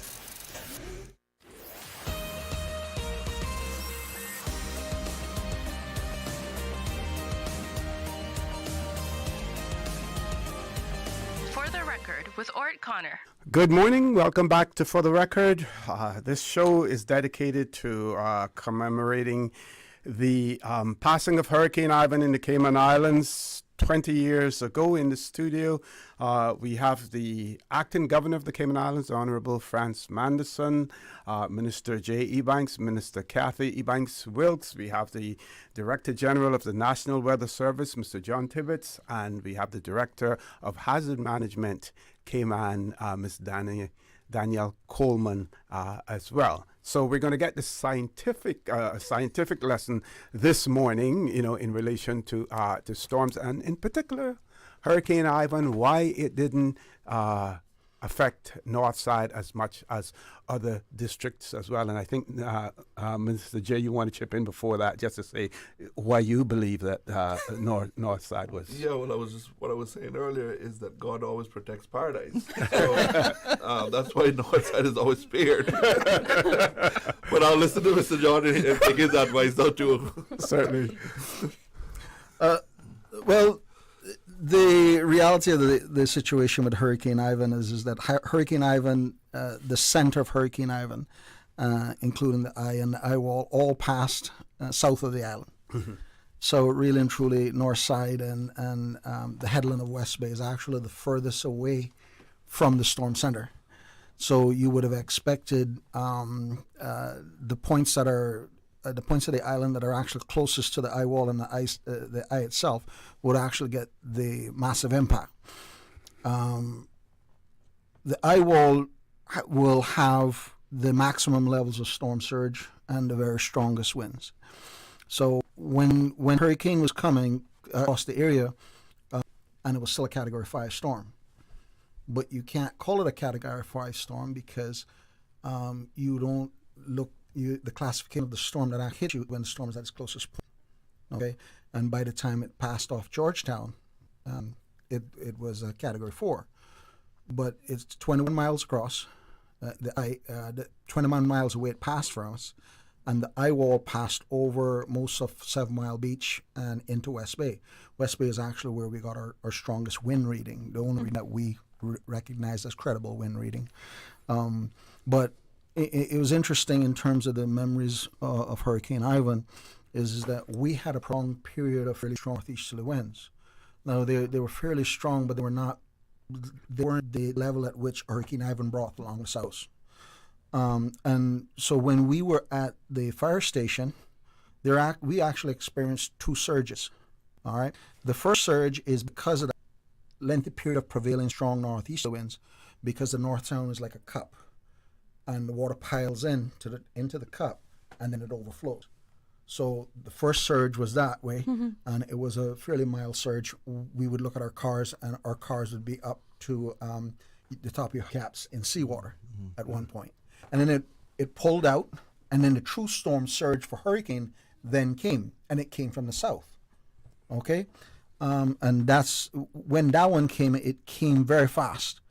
I went out, my family was actually on the ground floor of the fire station, and I went out into the bay, and we could actually start to see the storm surge coming in. Okay? And I turned around and went to my family and said, hey guys, storm surge coming downstairs, going to get flooded. We need to go upstairs. My son looked at me and says, Dad, you're a bit too late, and the seawater's already poured into the fire station. Wow. By the time I got my family upstairs, I'm up to my knees in seawater. Wow. Okay? And that's storm surge. With regards to the south coast, where the most dramatic of the marine type effects were, you had a situation where you had the maximum storm surge, and then you had the wind-driven waves riding on top of the storm surge. So after Hurricane Ivan, I went out with a representative from FEMA who came down to the Cayman Islands, where they were carrying out an investigation, and they were looking at, in particular for the likes of Key West, where they're investigating the idea, do we evacuate or do we use hurricane shelters? Okay? He came down here and probably about 3/4 of the day, he took a couple of thousand pictures. And he was showing me along the south coast. We would drive up to a gorgeous looking home and everything like that. And he says, John, take a look at here and learn. Walk around the back of it. The front is gorgeous. Around the back, there's no wall. There's no back wall on the back building, and it's just filled up with sand and stuff like that. Wow. And that's because the waves came shore at that point and pounded on them. And I mean, I keep telling people this too. And when we were younger, we were always told that when your home is behind a reef, as it were, like in the South Sound area and stuff like that, you're protected. Yeah. The reality of the situation is that normally where you have a reef, the reef is maybe a foot or two below seawater, below this sea level. And therefore it can't generate a large wave coming across that reef. It'll break. All right. But if you then add 10 foot of storm surge on it, all of a sudden you're looking at a wave that you've now got 11 foot of seawater that can carry a much larger wave to come ashore. And then in the case of South Sound and stuff like that, there's still a significant amount of time from the reef to the shore to rebuild that wave once it's broken to a certain extent. And we saw the devastation of the mangroves in that area that were there for decades and just completely destroyed, as a result of that as well. I'd like to add two little bits of caveat in this. And remember back when we were dealing with Hurricane Ivan as well, that we were I considered the island in a relatively dangerous position, because prior to Hurricane Ivan, we have to go back to 1988 to Hurricane Gilbert before we were really impacted by a storm. And what ends up happening in human nature is that the further you get away from an event, the less you remember it. So right now it's very important that we continue and maintain the story of Hurricane Ivan, so that people can remember this in one form or fashion in years to come. Because if they don't remember it, then they'll start to become complacent, and then it gets more difficult on the likes of hazards management to appropriately tell people that this is a legitimate threat and your life can be changed significantly because of it. The other bit of information is one of the remarkable things, and that it speaks about the Cayman Islands, is the recovery was, and this is a dangerous point, but relatively quick. Yes. Normally when you get hit by a hurricane of the caliber of Ivan, you're usually talking about a 10-year recovery period. Okay? And I dare say, we're not talking about an odd house here or there that's smashed up still and stuff like that. We're not talking about seeing the Hyatt yes, building down the road there is damaged still and stuff like that. We're not talking about that. We're talking about the infrastructure and critical and the infrastructure running of society running. So to say that we recovered, I think we did a real good of recovery for it very quickly. Okay, folks, we've reached the top of the hour. We're going to our headline news at 9 o'clock. When we return, the conversation will continue. Don't change that dial. Please stay tuned. For the record, we'll be back shortly. Information, entertainment, inspiration. Covering Grand Cayman, Little Cayman, Cayman Brac. Since 1976 till now. Radio Cayman in the Cayman Islands. From Radio Cayman's newsroom, this is Headlines. Local, regional, international news. The Headline News is brought to you by Kirk Market and Health Services Authority. At noon today, the Cayman Islands as a whole is marking a minute of silence to commemorate the 20th anniversary of Hurricane Ivan. In addition, make sure to tune into Radio Cayman tonight at 7:30 p.m. for a special feature. Kamala Harris and Donald Trump met in a fiery debate, their first of the 2024 U.S. presidential election. They debated policy, but personal attacks also dominated the 90-minute event. Harris said people leave Trump rallies early, quote, out of exhaustion and boredom, and he said people don't go to hers in the first place. Trump criticized Harris's record on immigration and the border and also her shifting policy positions. Harris blamed him for, quote, Trump abortion bans and the January 6th attacks on the U.S. Capitol. Snap polls suggest Harris won the debate, but Trump is now saying she, quote, lost very badly. The former president appeared on the defensive when he called into Fox News this morning, criticizing the moderators and refusing to comment to another debate. With the election taking place on November 5th, Harris is slightly ahead in national opinion polls, but key battleground states are very tight. Those are your headlines. I'm Carsley Fuller. More news available at www.radiocayman.gov.ky. Check out our social media pages: Facebook, YouTube, X, formerly Twitter, Radio Cayman Headline News.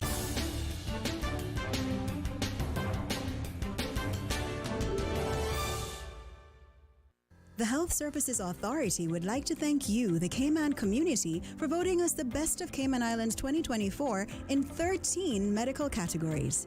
As the largest and longest healthcare provider in the Cayman Islands, we have been caring for you for many generations, helping the people of our islands live longer, healthier, and happier lives. At HSA, we are committed to caring for you. For more information, visit hsa.ky or call 949-8600.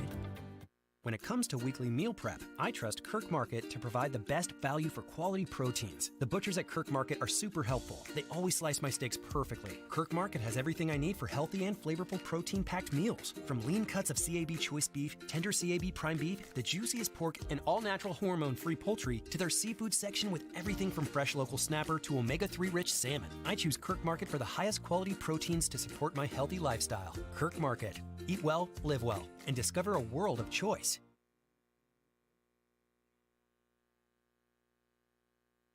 Good morning. Radio Cayman now presents a Hurricane Ivan message from the opposition leader, the Honourable Mr. Roy McTaggart.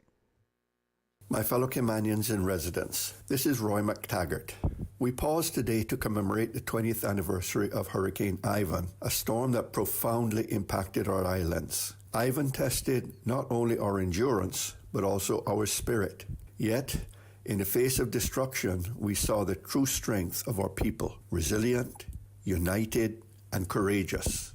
In those difficult days, the people of the Cayman Islands came together in extraordinary ways, first to help each other and then to rebuild. The Progressives did our part too, under the leadership of the Honourable Kurt Tibbetts and Sir Alden McLaughlin. Every Progressives elected member stepped up to serve those in need. Alongside them were many party members and countless other volunteers, including school teachers. They worked tirelessly, standing shoulder to shoulder to pack and deliver essential supplies and other necessities. It was a powerful testament to the compassion and unbreakable spirit that defines us as Caymanians. This collective effort was repeated across the islands and spoke volumes about who we are: compassionate, resilient, and unwavering in our commitment to each other, especially in times of crisis. It was a moment that united us, not just as individuals, but as one nation. As we gather today to reflect on the 20th anniversary of Hurricane Ivan, we are reminded of the challenges we overcame and the indomitable Caymanian spirit that carried us through. No storm, no matter how fierce, can weaken our bond. The progressives, alongside every Caymanian, will continue to stand united, ready to face whatever challenges lie ahead, just as we did in the aftermath of Hurricane Ivan. Thank you for listening, and may God continue to bless these beautiful Cayman Islands. The proceeding was a Hurricane Ivan message from the opposition leader, the Honourable Mr. Roy McTaggart.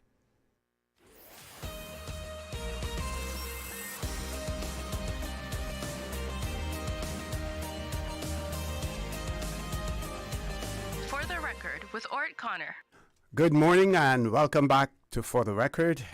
You heard that message from the leader of the opposition, Honourable Roy McTaggart, earlier in the show. At the opening of the show, you heard a message from the Premier of the Cayman Islands, Honourable Juliana O'Connor Connolly, as well. In the studio with me, we have the Acting Governor of the Cayman Islands, Honourable Franz Manderson.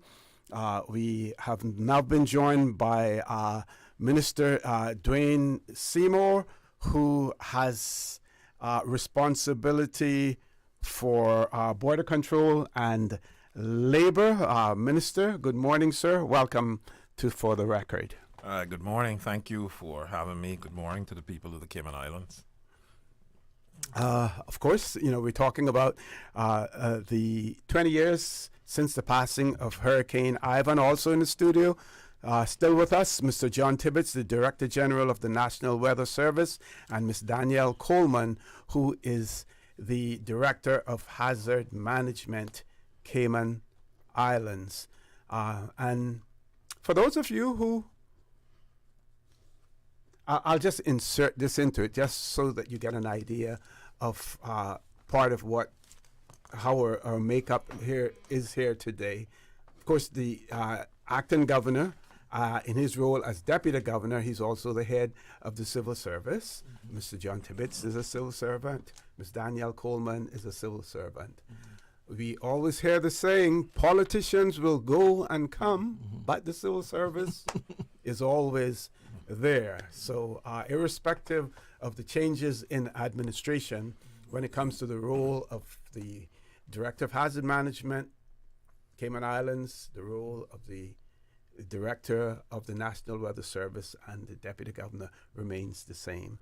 And like you say, the political arm will always change. So, Minister, we know that but your district of Bordentown was impacted severely also by Hurricane Ivan.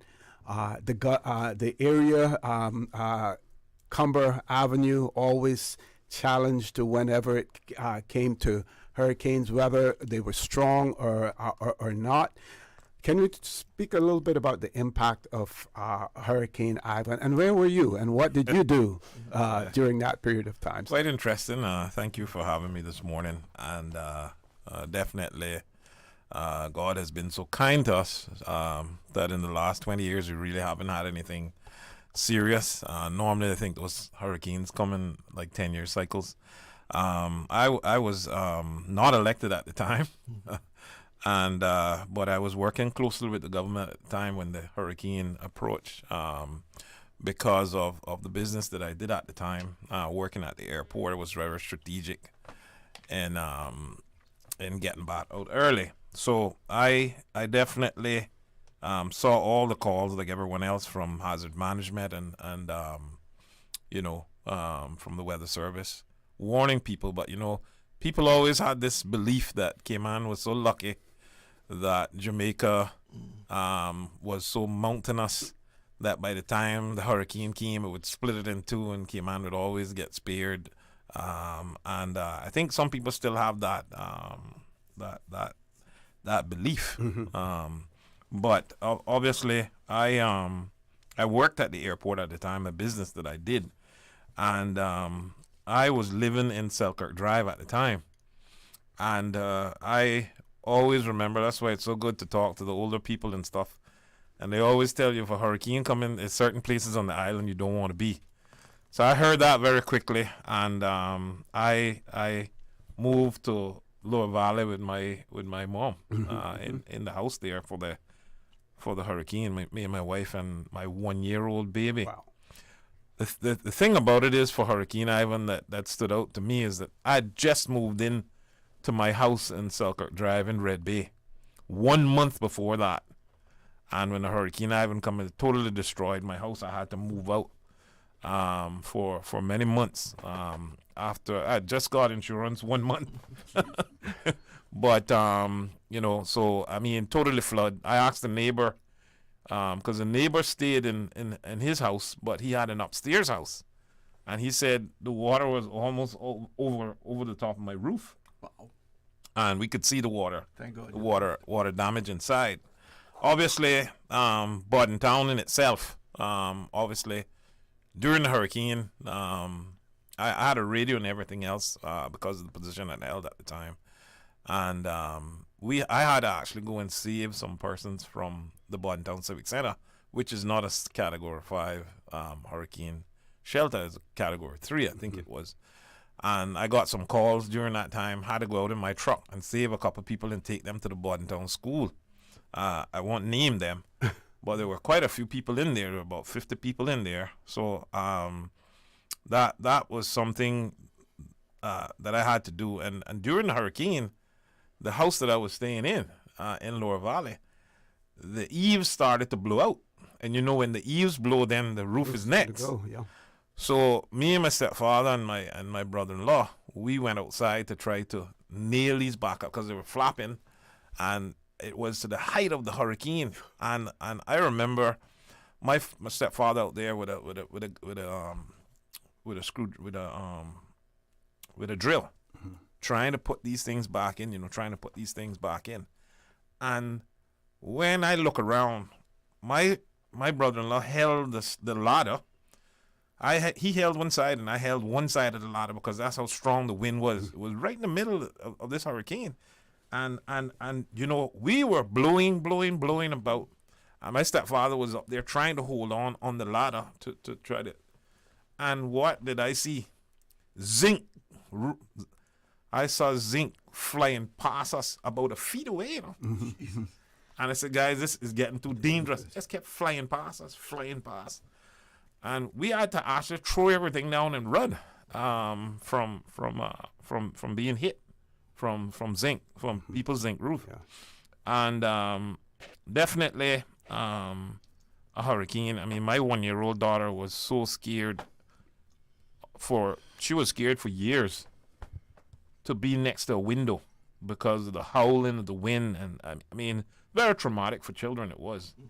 And definitely, I am just so thankful for planning and for the other bodies in Cayman that help us create the type of structures that we have. I mean, we have even better structures now since Hurricane Ivan, with our codes and everything else being adjusted. But thank God there are people. I don't know how we didn't lose lives during the hurricane. I don't know, because so many roofs that flew off. I mean, and stories of people being in the attic and on countertops and everything for hours, literally hours. I picture that all the time, hearing people talking about they being on the fridge and being on this and that. I just can't imagine doing that with children. I remember taking a drive out and trying to get past spots. And can't get past because the condos or Mariners Cove is in the way. But I helped build Mariners Cove, so I knew what it was built out. I was a little boy and went there on summer jobs and stuff, and I knew exactly how that was built. On concrete slabs? No, it wasn't built with concrete slabs. It was actually built out of wood. Yeah, but the wood were on concrete slabs. Yeah. What they did after with the wood, they put mesh. Like chicken wire mesh. Then they put cement on there because I helped do it. So I was supposed to be the cement board. I did it. Exactly. That was the cement board. Okay. But Borden Town in itself The amount of sand, it was impossible. You could not pass.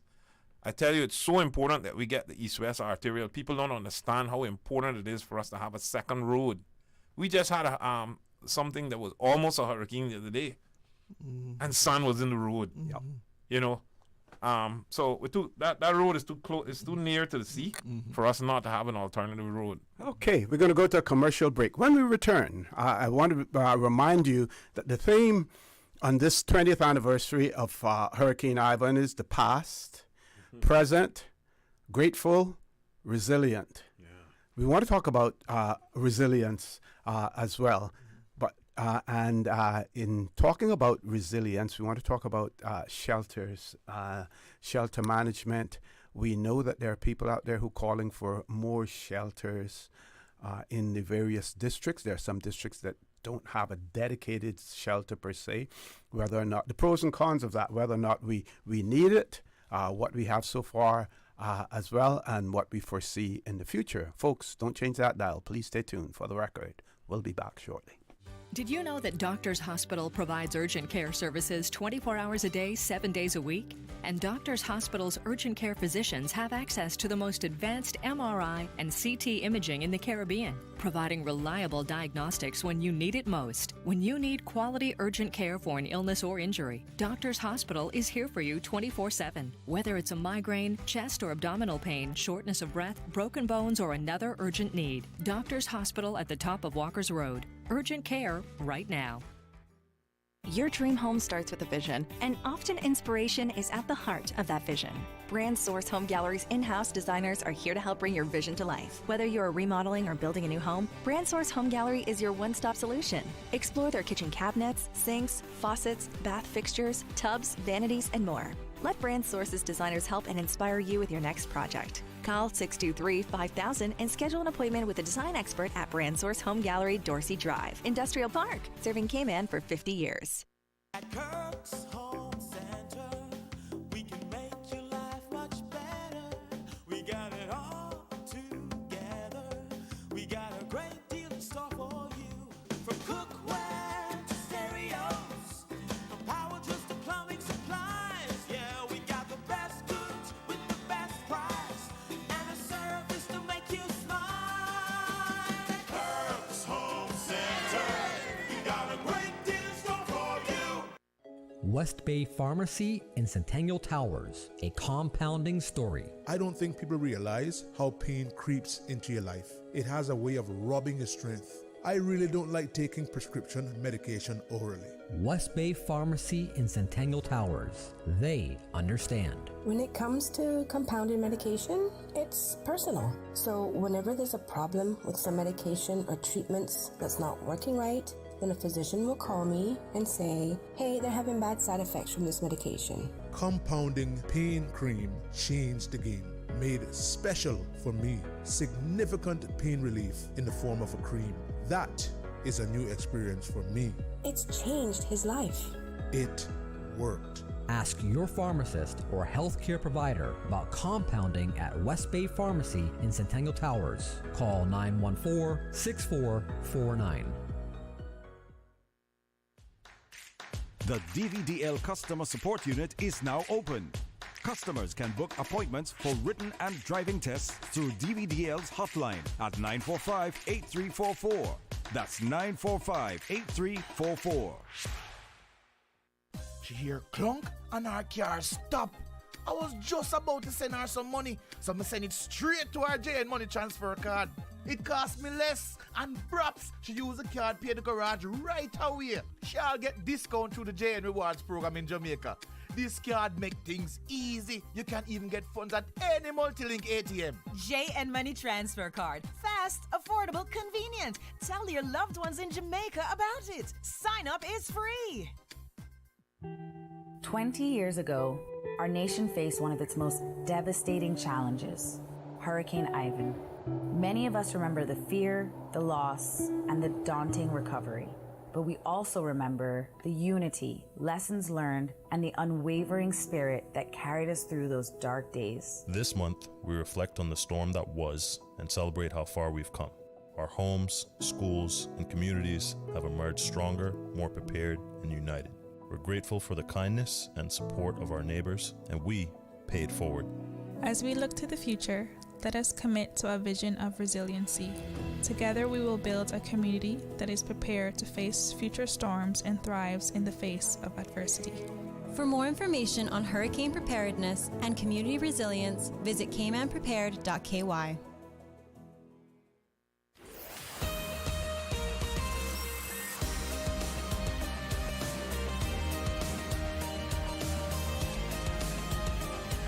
For the record, with Orrett Connor. Good morning and welcome back to For the Record. 20 years since Hurricane Ivan. The theme, the past, the present, grateful, resilient. And that campaign will continue throughout the week. Several events taking place as well. In the studio, we have the Director of Hazard Management, Cayman, Ms. Danielle Coleman, the Director General of the National Weather Service, Mr. John Tibbetts. Sorry.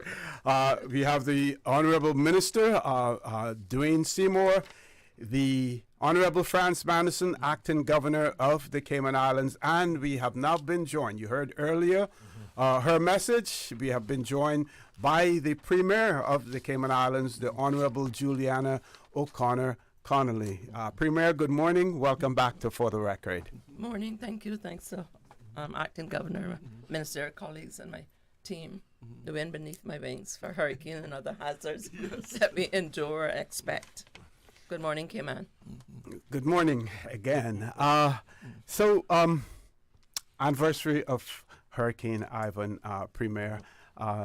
And earlier we spoke about, some of those who have departed, and we know that there will be a moment of silence at midday today to honor the event, but also that would include honoring those who have gone before us, who were instrumental in helping to protect the Cayman Islands, helping to prepare the Cayman Islands, persons like the late Donovan Ebanks, like absolutely, the late Mr. Kirkland Nixon, the late Mr. Rupert McCoy, and we still have some of the stalwarts with us. We have Mr. Sheldon Hislop, Mr. Kerna Gomez, Mr. Richard Smith, and others as well, Mr. McClare, Frederick, Angela Martins, all of those. So much to be grateful for, and of course, the sister islands, we had their Paloma, as well. But I'll pass the mic over to you. Thanks. I was listening. I didn't catch at the very beginning, but of course, this is a radio station I listen to in the morning. I like positive vibes to start my day.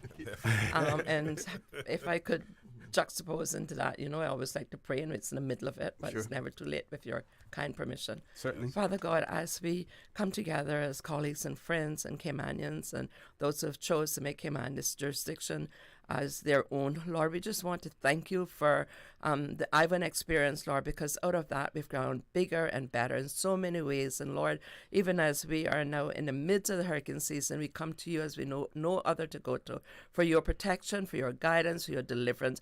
Lord, we want to thank you for Radio Cayman and for the role that they played during Ivan. Many often forget, Lord, that they stayed here during the height of it and just transmitted it before we were into social media as such, so that our people could be protected and they could have that beautiful music, the beautiful voices that come from this very station, Lord, may it long remain. So, Lord, we pray that you just guide us in our deliberation, Lord. And we pray that we would not arise from the ashes as a phoenix per se with smugness and arrogance, but Lord, that would be humble before you, knowing that you have founded us, and because you have found us, we will remain resilient. We thank you in the mighty name of Jesus. Amen. Amen. Amen.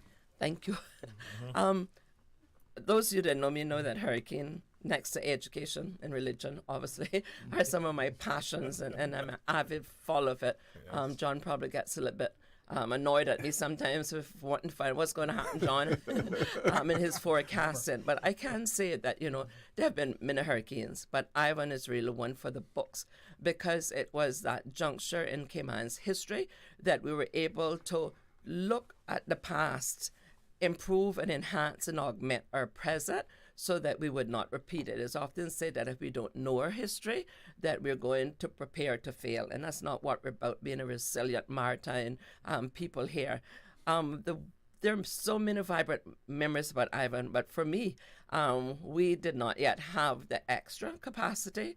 So my house, although it was not rated as a hurricane house as such, we had over 100 and something persons there at my house from all demographics. I mean, I used to come out of my bedroom and put those who are like normally bedridden in there because obviously it's a master bedroom and it's a bit bigger. But for hurricanes, for me, I pass my time after praying, cooking for the frontline workers. And I know that there are many, many forgotten heroes.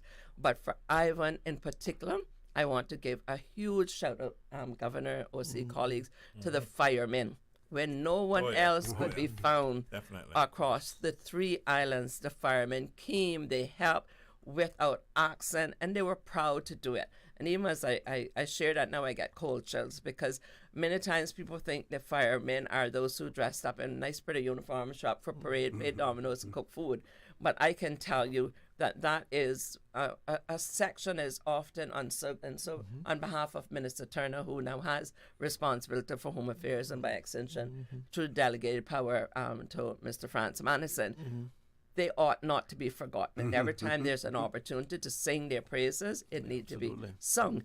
Not only did they play OC an integral role in the implementation and the recovery process, which is where I think we learned the most lessons. We were awesomely prepared. We had a messaging, but when the recovery came, that is something that Danny and her team and John and the rest of the service really has come on and put the icing on the cake as far as Cayman is, not only within the region, but we stand up anywhere we have national disasters today.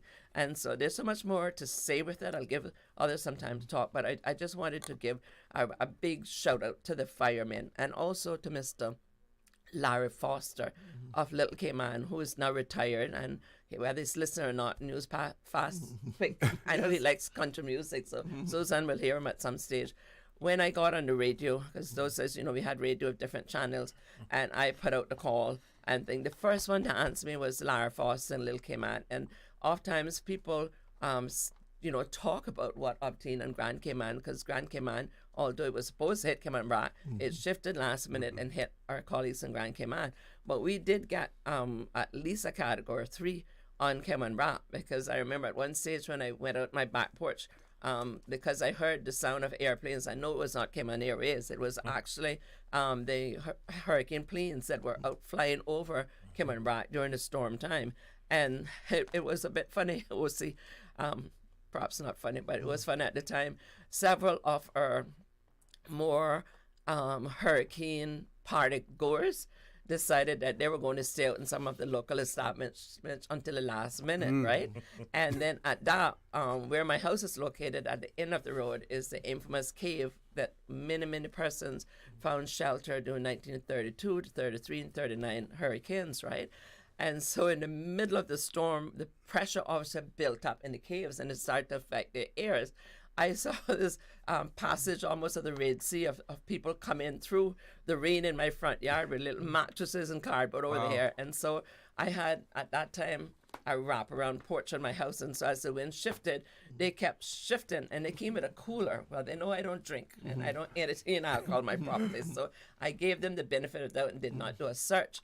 But I got a little bit suspicious. Every time I went outside, they were a little bit more happier. And so there are some happy moments from Ivan, but it just showed us that no matter how prepared we are, we also have to remember, and I heard one of your participants say that earlier in the show, if we don't remember what we went through, there's a sense of complacency that comes in that lulls us into subconsciousness. And so, Danny, I'm happy that today that you're encouraging people to get an app and to really get firsthand what's going on. And so, again, I just want to say as I transition on, Ivan taught me so many things, including no longer having a wraparound porch. I've enclosed it, and my brother thinks that I got Fort Knox or something, not money-wise, but people ring doorbell, and that's the impression it leaves, that we ought to do everything, no matter what it costs or what planning asks, and as much as we want to complain again, it's for our best. And when our local sources send out the clarion call, when Radio Cayman send out the messages, listen to it, because even though the National Hurricane, we liaise, John, have a good relationship with them, is what's happening here, because we are in a black hole, and thank God our radar is up and running, and we have capable people who now have done some trial runs. We have put the resources in, and we are not flying the face of God, but we are as prepared as we can be. I'll stop there for now. Thank you very much, Premier, for that. Folks, we're going to take a commercial break. When we return, the conversation will continue. Don't change that dial. Please stay tuned. For the record, we'll be back shortly. When it comes to weekly meal prep, I trust Kirk Market to provide the best value for quality proteins. The butchers at Kirk Market are super helpful. They always slice my steaks perfectly. Kirk Market has everything I need for healthy and flavorful protein-packed meals. From lean cuts of CAB choice beef, tender CAB prime beef, the juiciest pork, and all-natural hormone-free poultry, to their seafood section with everything from fresh local snapper to omega-3 rich salmon. I choose Kirk Market for the highest quality proteins to support my healthy lifestyle. Kirk Market. Eat well, live well, and discover a world of choice. Accidents and illnesses can strike without warning. Ouch! When it comes to urgent care, every second counts. At Doctors Hospital, we have a dedicated team of experienced doctors and nursing staff available to you 24 hours a day, 7 days a week. Don't waste time in an overcrowded emergency room when you need urgent care. Whether it's a broken bone, a severe infection, or a sudden illness, trust in Doctors Hospital's unwavering dedication to providing the best immediate care. For complete urgent care when you need it the most, choose Doctors Hospital, located in Georgetown, 16 Middle Road. The sale you've been waiting for is here. Brand Source Home Gallery's custom closet and kitchen cabinet sale is now through September 30th. Save 20% on closets, pantries, Murphy beds, wall units, media centers, and that long overdue kitchen cabinet makeover. Our designers will create your dream closet or kitchen. Choose from our in-stock selection or special order and have installed before December. Shop now and save 20% with Brand Source Home Gallery's custom closet and kitchen cabinet sale. Hurry, sale ends September 30th. Visit us at 209 Dorsey Drive, Industrial Park, or call 623-5000.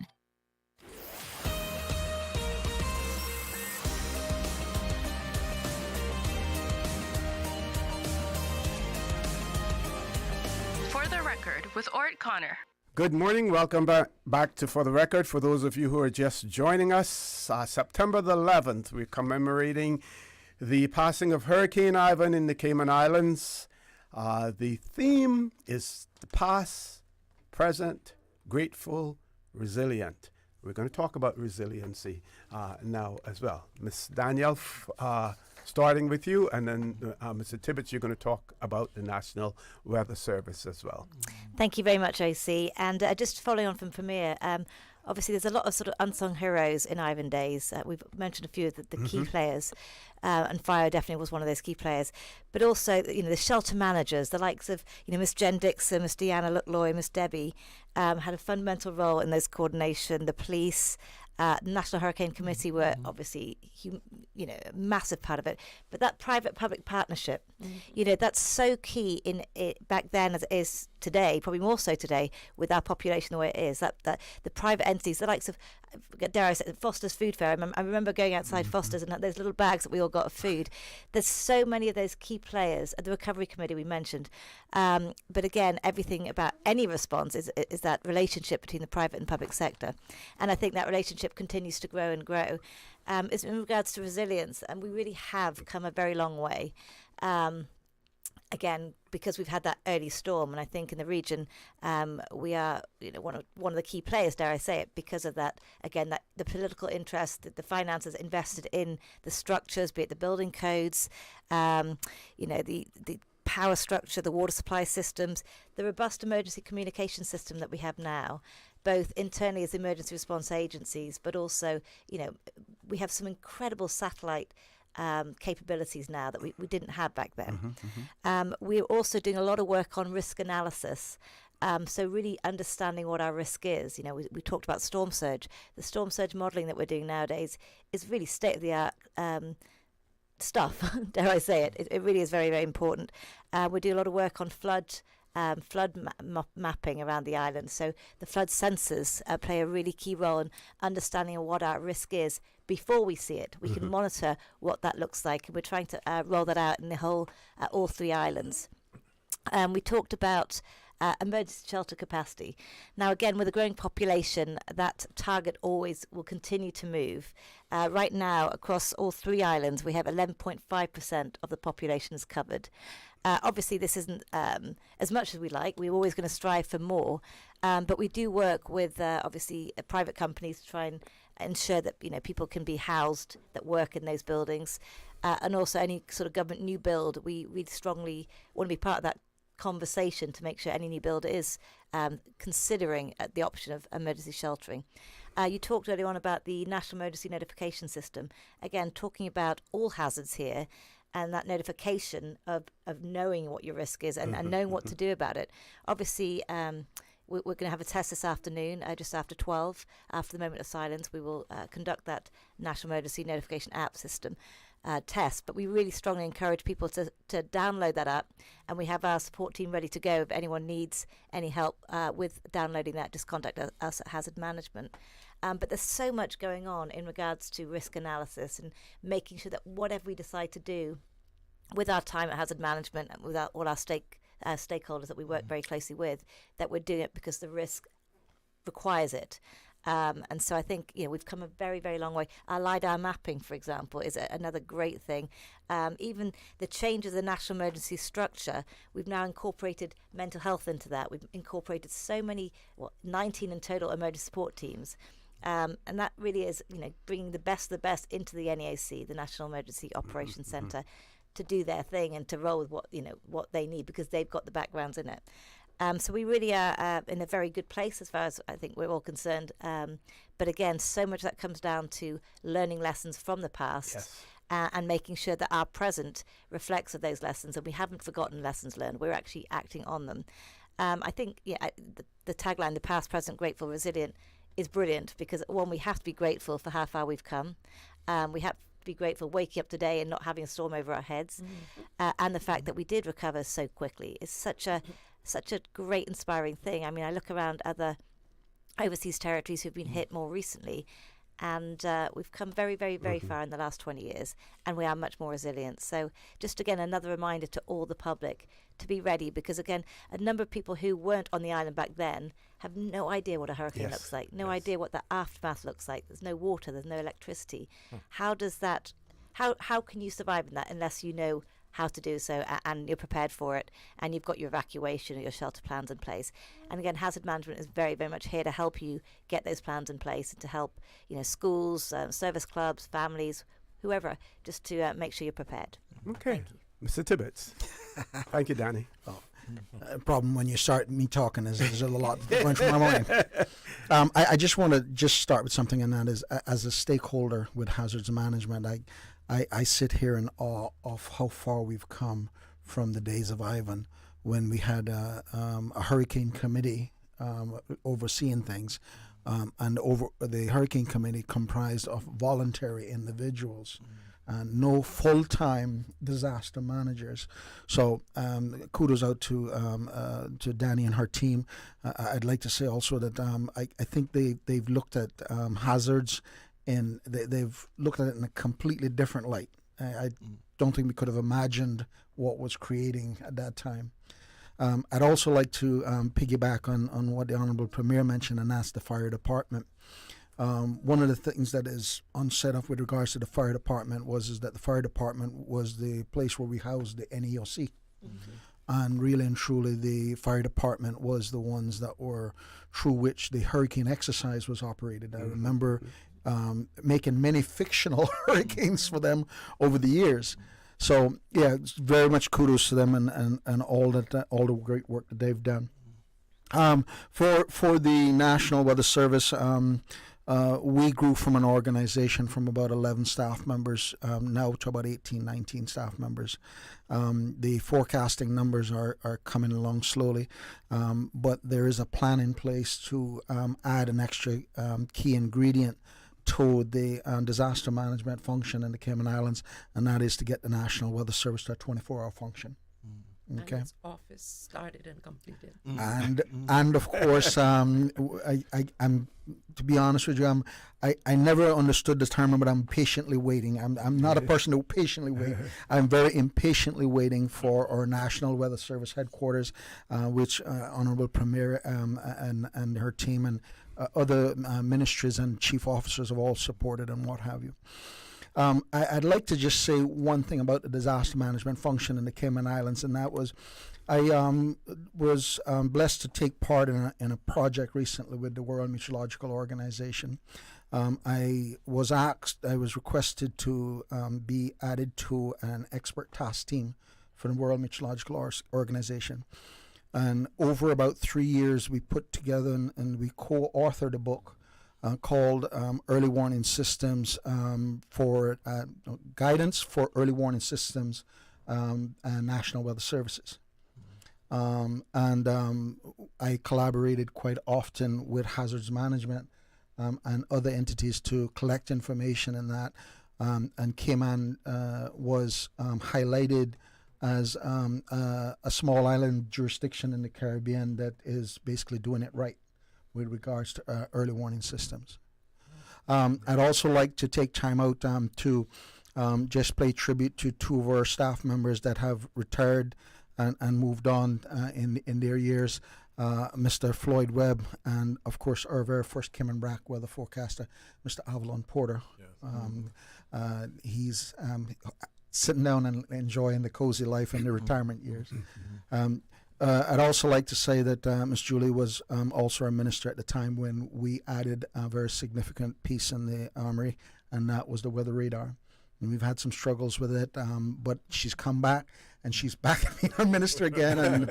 And through the Cabinet Office, we are building a much more robust plan in place there. Along with everything else, we're still looking on trying to get a network of automatic weather stations, storm surge sensors, and what have you. And OC played an integral role with the Doppler radar. The Doppler radar. Probably too humble to say so, but yeah. Yes. Okay, Ms. Susan, we're going to take the early break so that when we return, we can have everyone chime in for the last segment of the show as well, folks. Please stay tuned for the record. We'll be back shortly.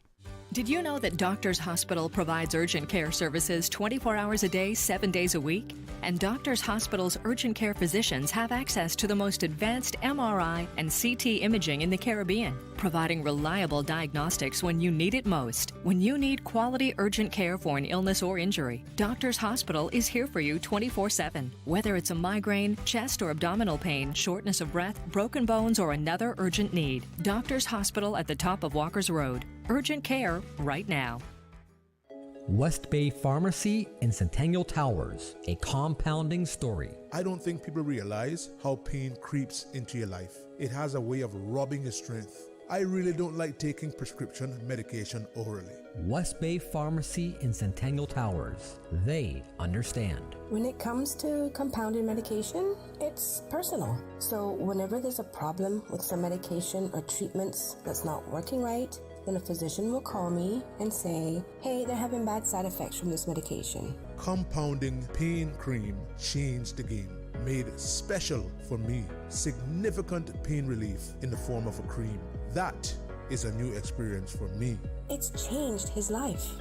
It worked. Ask your pharmacist or healthcare provider about compounding at West Bay Pharmacy in Centennial Towers. Call 914-6449. A programming note for you at 12 p.m. today, Wednesday, September 11th. Radio Cayman programming will pause for a moment of reflection to commemorate 20 years since the passage of Hurricane Ivan. You can now renew your driver's license or motor vehicle license online, and you don't need an ESID number. It's as easy as 1, 2, 3. Visit www.dvdl.gov.ky. The sale you've been waiting for is here. Brand Source Home Gallery's custom closet and kitchen cabinet sale is now through September 30th. Save 20% on closets, pantries, Murphy beds, wall units, media centers, and that long overdue kitchen cabinet makeover. Our designers will create your dream closet or kitchen. Choose from our in-stock selection or special order and have installed before December. Shop now and save 20% with Brand Source Home Gallery's custom closet and kitchen cabinet sale. Hurry, sale ends September 30th. Visit us at 209 Dorsey Drive, Industrial Park, or call 623-5000.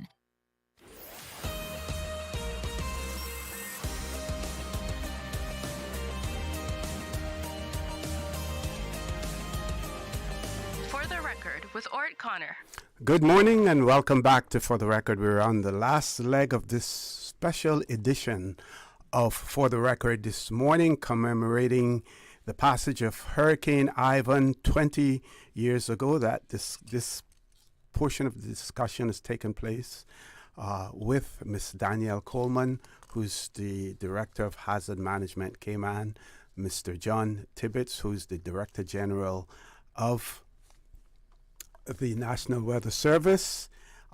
We have Minister John Seymour, Dwayne Seymour, John Seymour in the studio. He is also the acting Deputy Premier, and I have been reminded, Minister Seymour, that your constitutional responsibilities are for border control, labor, and culture as well. And in addition to that, you are the acting Deputy Premier. We have the Premier of the Cayman Islands, Honorable Juliana O'Connor-Connolly, in the studio with us, and the acting Governor, Honorable Franz Manderson. We're going to stick to the topic of resilience, and we want to talk about how resilient we are. Off air, we spoke about the fact that Hurricane Ivan, we didn't have funds earmarked specifically for disaster management, for recovery. So the various ministries were directed, the funds that you have,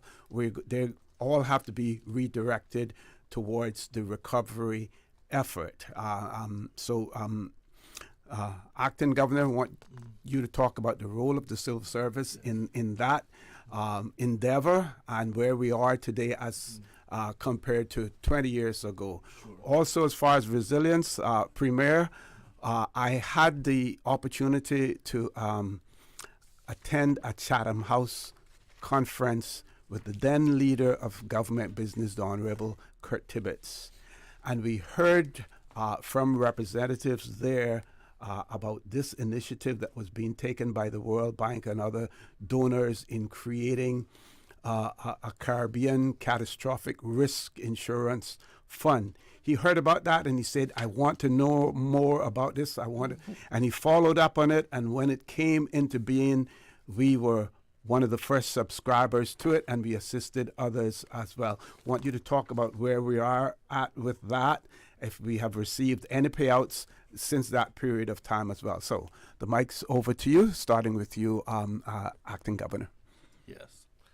Thank you, Mr. Connor. So the role of the civil service is to execute the policies of the elected government. And, just recently we had, the scare with the hurricane. And what I want to just mention our Premier a minute and her cabinet. What we can be assured of in the civil service is that we are going to get feedback from them. Premier does not, when Premier is not happy, you know. But that is so very important, because when someone is not performing at the level that you think they should, and you don't say anything, you're not doing them any favors. Mm-hmm. If you really care, you will give them the feedback that they need to hear. And, we had a very difficult situation with lots of rain a few before the hurricane.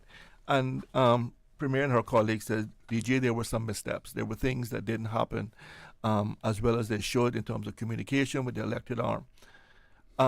We took that feedback and we talked with Ms. Danny, we talked it over with our team. And then when the hurricane came, we were ready. We had listened, and everyone said when I got back. I wasn't here. The team functioned spectacularly while I wasn't here. To say that the team responded. Everyone did exceptionally well. The elected government was kept informed. They made the decisions that they needed to make, and our country fared very well. Because that is the role of the civil service, is to execute for the elected government.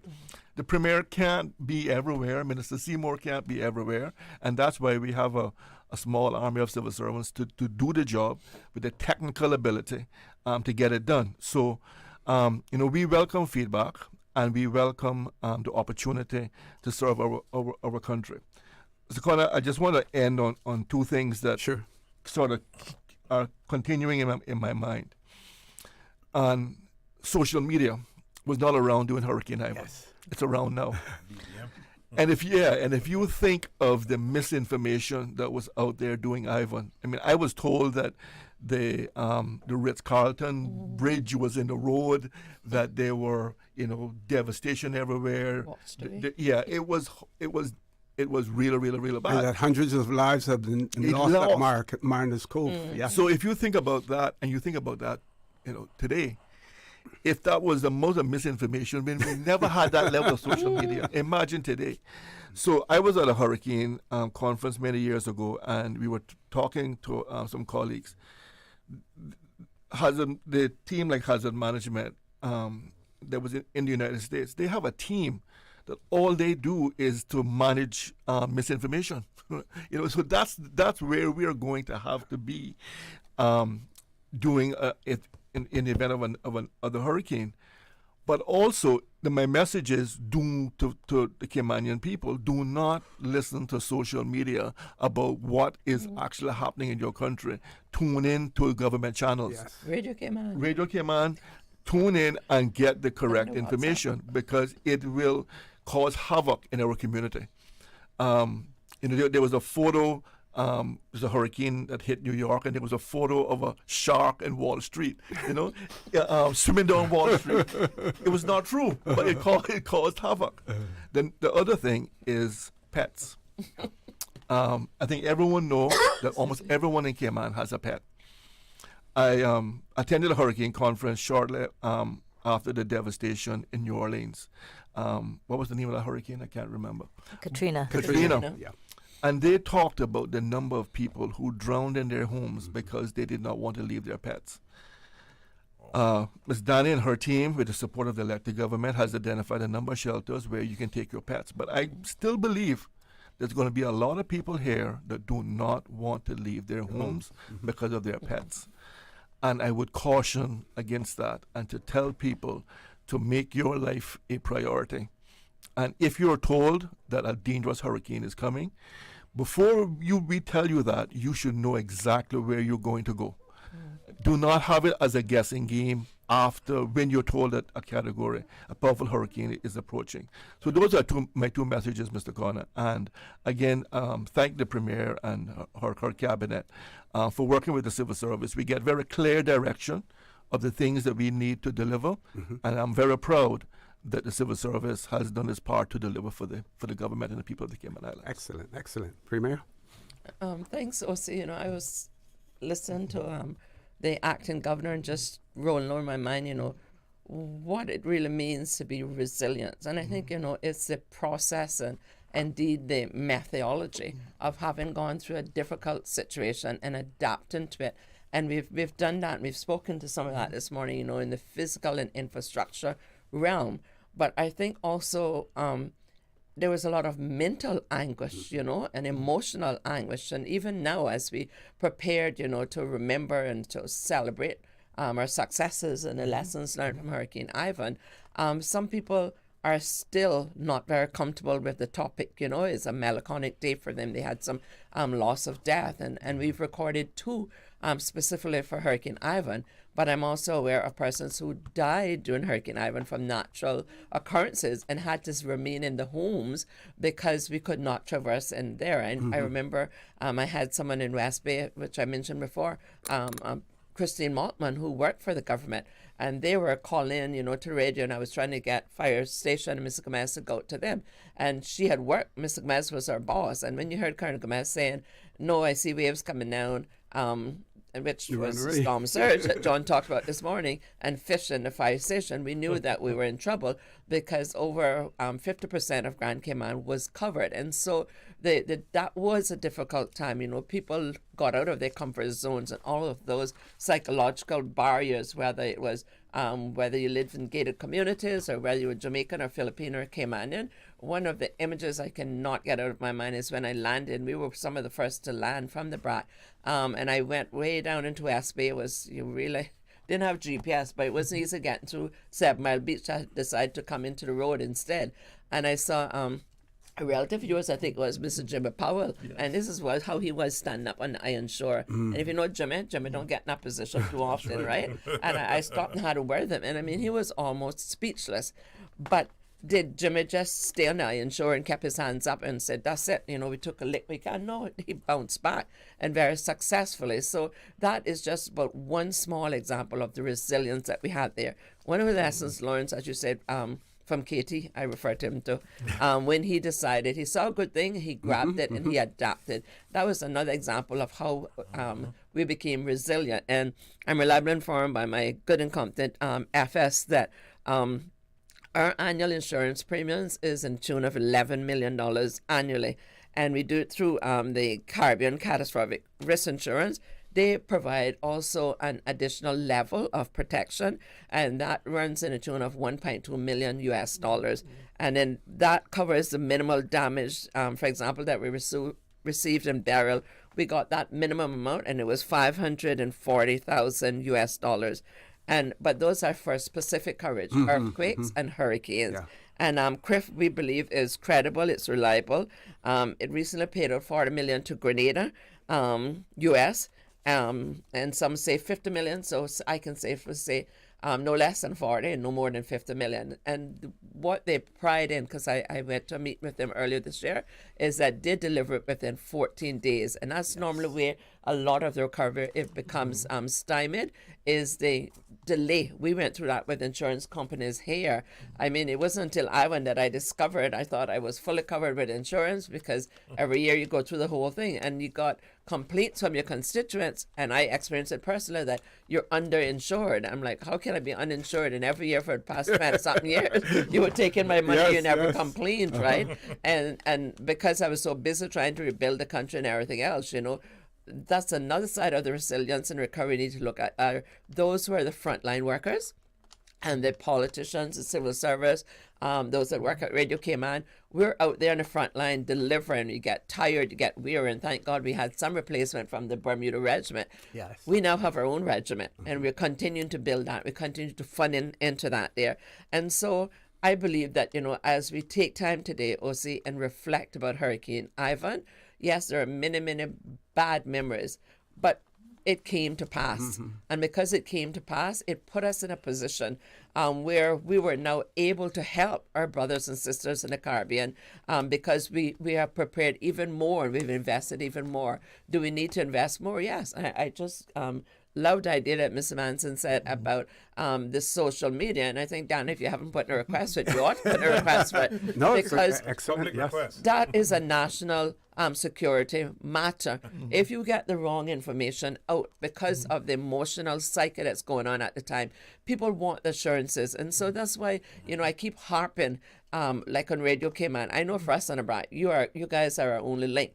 So when you play, you know, Till the Storm Passes By, and those type of songs, it brings that reassurance, and that is a part of the psychological and sociological therapeutic measures that a nation need to provide to its people when it's at its lowest web. You want the assurance to know that somebody cares about you. And Mr. Manson again said that, you know, one of the evidences directly of our resilience was with Beryl. You know, usually as Caymanians, we don't normally compliment each other until you're dead and you're reading an obituary. But from far and near, people kept saying the comps was great. Danielle knows was good. And it was the first experience for me, not in a hurricane, but being in a glass house on a cot. And that was a lesson learned. They quickly went and bought me a sofa. So I'm ready for the next hurricane and a little bit more comfort. But we were out there constantly, getting the message out. And it was a shared responsibility. It was decentralized, yet it was controlled. So you didn't have the chaos, it was tranquility, it was serenity. And people appreciated it. I was quickly in Easton the other day. It's not my district, but it's closest thing to Cayman in so many ways. So I traverse the streets when I can't get home on the weekend, go to Easton. And two of the elderly, two of the mature citizens in Easton said they look forward so much to the prayer that we gave during the hurricane. And people forget that element, but it is intricately woven within our whole success and our whole resilience. And so lest we forget, as we move forward and as new people come around the table, as Socrates said, life is a banquet. It goes around. It's left to our choice what we pick from the banquet. We will always have hurricanes. It's only a matter of when. But I am extremely confident as the current leader that my team is ready, both from the civil service and from the political side. John, my colleague would tell you, when it comes to hurricanes, I don't joke. And, they know that I expect if it comes, there's a line between the civil service and the elected arm that we don't interfere so they can get on, do their work. But there's also a legitimate expectation that we are informed and feel that we are in the know, because people do come to us, and the civil service were exemplary OC when it came to that Hurricane Beryl. So I may have to request to put a 2-stove burner somewhere in our building there, because I like to do puzzles and I like to cook when I'm not otherwise engaged during the passage of the hurricane. Now, no doubt there will be more discussions taking place. There's one this evening, as well. Is it called a collection now, or the old museum, Automobile Museum? So there will be more discussions. But I don't know how many people also realize that when Hurricane Ivan struck, that what is now our parliament, the House, had been prorogued, had been dissolved, because we were going to have elections in November. So you had what would be considered like a caretaker government that was in place at that time, and then everything had to be redone in terms of making amendments to our constitution or to our laws to allow those sitting parliamentarians to continue on for a period of time as well. So all of that took place, and I'm sure that there are more discussions to take place in that. We're over time, but I want to give the acting deputy premier an opportunity for some words before we go off air as well. Yeah, well, thank you very much. One of the things I wanted to mention before we go off here is the communications, as the acting governor mentioned earlier. And I can remember during the hurricane, Digicel and Flow, or they had two companies, whether it was Lime back then or what. But I remember you tried calling from Lime. At one point, it would work. And then you had to try calling from Digicel. That was the best decision I ever made, to have both phones. And I tell people, look, get a backup phone, whether it's a paid one as a backup phone or not. But get both companies, because sometimes one is down, one is up. No fault to the companies. It depends on their infrastructure. What get hit.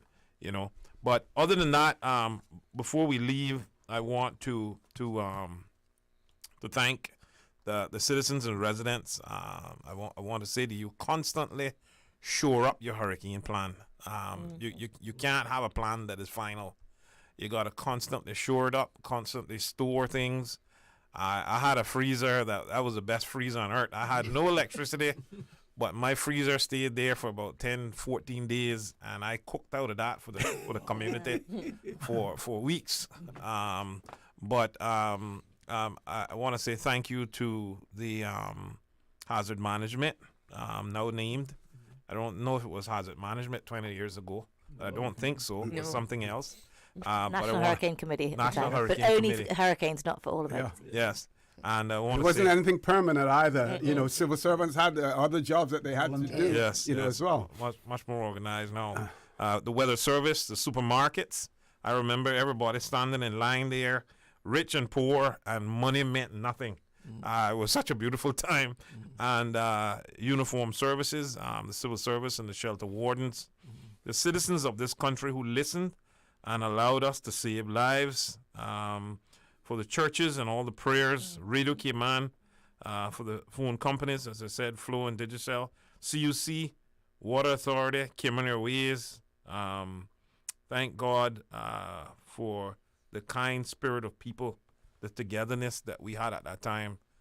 Boy, I just wish that we could continue that and not try to spool hate and division in this country. It's such a beautiful country. Absolutely. That's the reason why people want to come here, because our people, they heard our people were good and kind-natured people.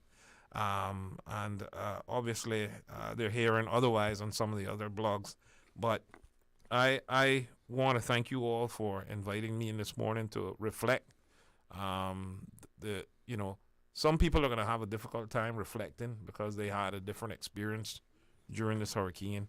But I just thank God that most of our lives were spared, and thanks for having me.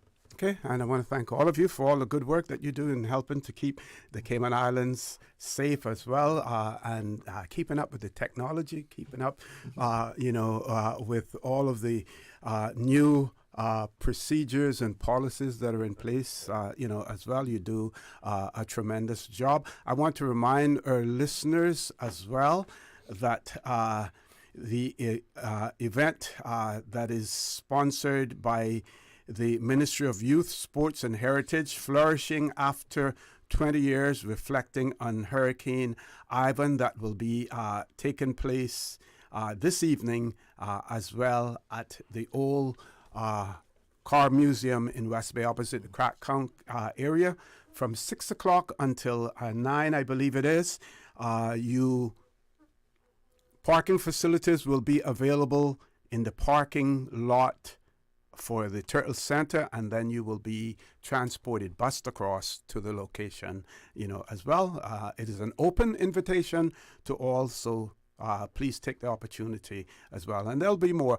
We know, I know that lots of people wanted to call in this morning and were unable to. I'm going to try to see whether or not whether we can secure one slot for the record, one day for just call-ins in relation to the Hurricane Ivan experience as well. Acting Governor? Yeah. Mr. Conley, yes. So, again, thank you very much for having us. Just two things before I leave. We talk about resilience, but that's Mrs. Resilience sitting right over there, Ms. Danny. The work that she has done over the years to get us to where we are today must not be overlooked. So, Danny, thank you very much. Mr. Tibbetts, when you call me, I know something is serious. So, thank you very much to you and your team. And just to say, Mr. Conner, that I'm scheduled to be on your show next week, Friday, for a couple of hours, talking about civil service matters. I want the public to call in, tell me what's on your mind, and I want to give you an update on what's happening in the civil service. And I have a special request from ministers to just make it clear that hiring in the civil service is a matter for chief officers and myself, and not for politicians. But we'll talk more about that next week. And just a little more history as well. Talk about resilience. 1932 storm changed the landscape as far as Crew Road is concerned. I was last week with a group of people from Crew Road area because they're planning a special event. But those days, many of the people who lived in Crew Road in the 1932 storm lived in what was then called Prospect, which is the old Prospect Road there. And that whole area was devastated. So then they moved into Crew Road proper. So, that is what helped to establish and to build Crew Road. And in all of the research and talking and stuff like that, I also discovered that the Crew Road, Crewe, was named after an earl, the Earl of Crewe. Oh. That was what the road was named after as well. So just little historical tidbits as well. Folks, thank you all very much. Thank the management. I know that I've gone over time as well. Sorry, Premier. Yes, I should have mentioned that we also have the disaster fund, which is protected by our hazard management law. Okay. And so funds is put into there. Obviously, it needs to be more than what it is, but thankfully ministries also have funds, and so we are able to cover it quite nicely. Excellent, excellent. Folks, have a great day. Sterling Dwayne Ebanks' show Talk Today will be on as well, and he will also have guests in the studio talking about the 20th anniversary of the passing of Hurricane Ivan. Please stay safe, and may God continue to bless these three beautiful, wonderful Cayman Islands. For the Record, proudly brought to you by Brand Source Home Gallery, inspiring luxury. And JN Money. From abroad to yard. Fast, affordable, convenient. Doctors Hospital. Peace of mind is important when life happens. Doctors Hospital, always there for you. Call 949-6066. And Cayman Airways. Call them on 949-2311 to book your nonstop flights to Los Angeles and Panama. And Kirk Market. Experience a world of choice. Radio station. Radio Cayman is the voice of the